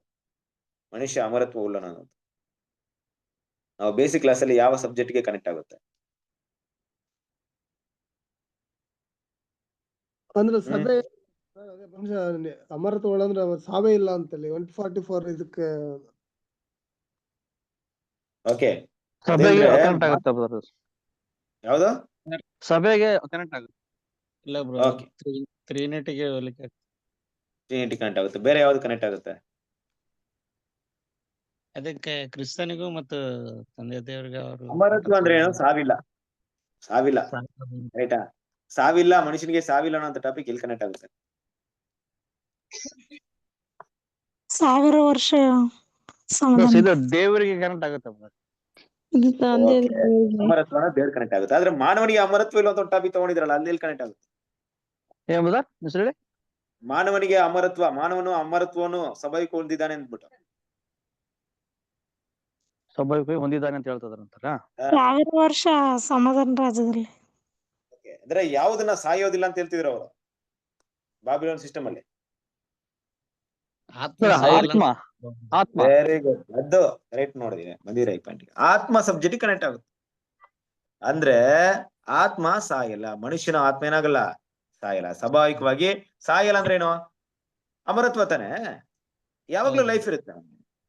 ಈ ಸಿದ್ಧಾಂತವನ್ನ ತಂದಿರೋದು ಯಾರಪ್ಪ ಅಂದ್ರೆ ಈ ಲಿಯೋ 10, ಪೋಪ್ ಲಿಯೋ 10 ಅಂತ ಏನ್ ಮಾಡ್ತಾನೆ 1520ರಲ್ಲಿ ಒಂದು ವಿಷಯ ಏನ್ ಮಾಡ್ತಾನೆ, ಅದನ್ನ ಇದ್ ಮಾಡಿರ್ತಾನೆ. ಸಾದ್ರಿಂದ ಇದನ್ನ ಏನ್ ಮಾಡ್ತಾನೆ ಅಂದ್ರೆ ನೋಡ್ರಿ, ಸಿದ್ಧಾಂತಗಳು ಏನ್ ಮಾಡ್ತಾರೆ ಅಂದ್ರೆ ಈ ಅಮರತ್ವ ಸಿದ್ಧಾಂತ ಅಂದ್ರೆ ಮನುಷ್ಯ ಸಾಯಲ್ಲ ಅಲ್ವಾ, ಸಾಯಲ್ಲ ಅಂತ ಒಂದು ಸಿದ್ಧಾಂತ ಏನ್ ಮಾಡಿದ್ರು, ಆ ಒಂದು ವಿಷಯ ಏನಾಯ್ತು ಅಂದ್ರೆ ಅದನ್ನು ಕೂಡ ತಪ್ಪು ಅಂತ ಏನ್ ಮಾಡಿದ್ರು, ಅದನ್ನ ಪ್ರೂವ್ ಮಾಡಕ್ಕೆ ಕೆಲವೊಂದು ಸ್ಟಾರ್ಟ್ ಮಾಡಿದ್ರು. ಆಗ್ಲೇ ಏನಾಯ್ತು ಅಂದ್ರೆ ಕೆಲವೊಂದು ವಿಷಯ ಅವ್ರಿಗೆ ಗೊತ್ತಾಯ್ತು, ಇವ್ರು ಮಾಡ್ತಾರಂತ ಕೆಲವೊಂದು ವಿಷಯಗಳೆಲ್ಲ ಏನ್ ಮಾಡಿದ್ರು, ಅಲ್ಲಿ ಮೇಯ್ನ್ ಆಗಿ ಮಾನವನ ಅಮರತ್ವನೆಂಬ ಮಾನವನ ದುರಾಚಾರ ಉಳ್ಳೋದೆಂದು ನಿರಾಕರಿಸಿದನು ಮತ್ತು ಪೋಪನು ತಾನು ಈ ಲೋಕದ ಚಕ್ರವರ್ತಿ ಮತ್ತು ಪರಲೋಕದ ಅರಸನಾಗಿದ್ದೇನೆ ಅನ್ನೋಂತ ಕೆಲವೊಂದು ಪಾಯಿಂಟ್ಸ್ ಎಲ್ಲ ಆಯ್ತು ನೋಡ್ರಿ.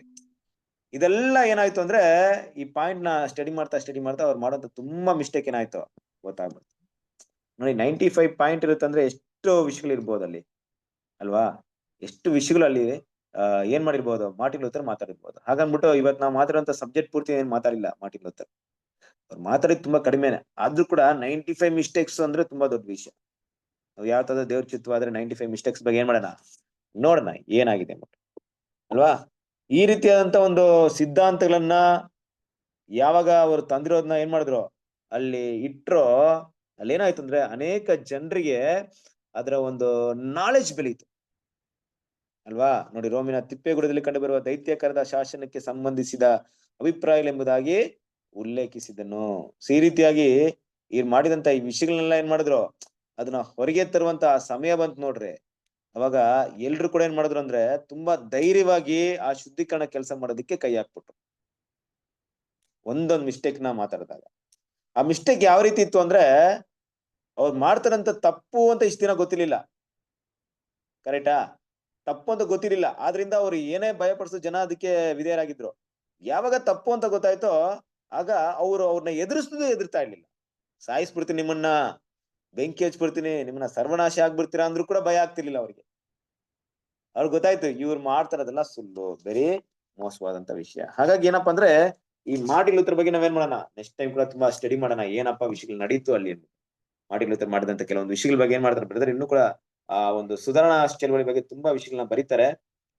ಅದು ನಮ್ಮ ನೋಡ್ಕೊಂಡು ಏನ್ ಮಾಡೋಣ, ಅಲ್ಲಿಂದ ನಾವೇನ್ ಮಾಡ್ತೀವಿ ಅಂದ್ರೆ ಈ ಒಂದು ಶುದ್ಧೀಕರಣದ ಕೆಲಸ ಏನಾಯ್ತು ಪ್ರೋಸೆಸ್ ಹಾಗೆ ಮುಂದುವರೆದು ಎಲ್ಲಿ ಅದು ಅಂತ್ಯವಾಯ್ತೋ, ಎಲ್ಲ ಅಂತ್ಯವಾಗಿ ಮತ್ತೆ ಕಂಪ್ಲೀಟ್ ಆಗಿ ದೇವರ ಆಲಯ ಶುದ್ಧೀಕರಣ ಮಾಡುವಂತ ಒಂದು ವಿಷಯದ ಒಂದು ಗುರುತು ಏನು ಅನ್ನೋಂಥ ವಿಷಯವನ್ನ ಏನ್ ಮಾಡೋಣ, ನಾವು ಸ್ಟಡಿ ಮಾಡೋಣ.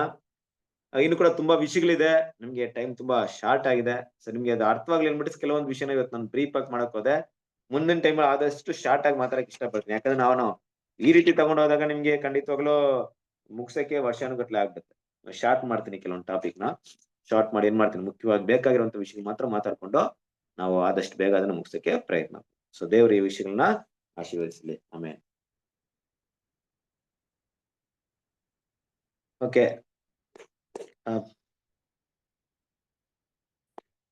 ನಮ್ಮ ಪ್ರಕಾಶ್ ಬ್ರದರ್ ಪ್ರಾರ್ಥನೆ ಮಾಡ್ತೀರಾ?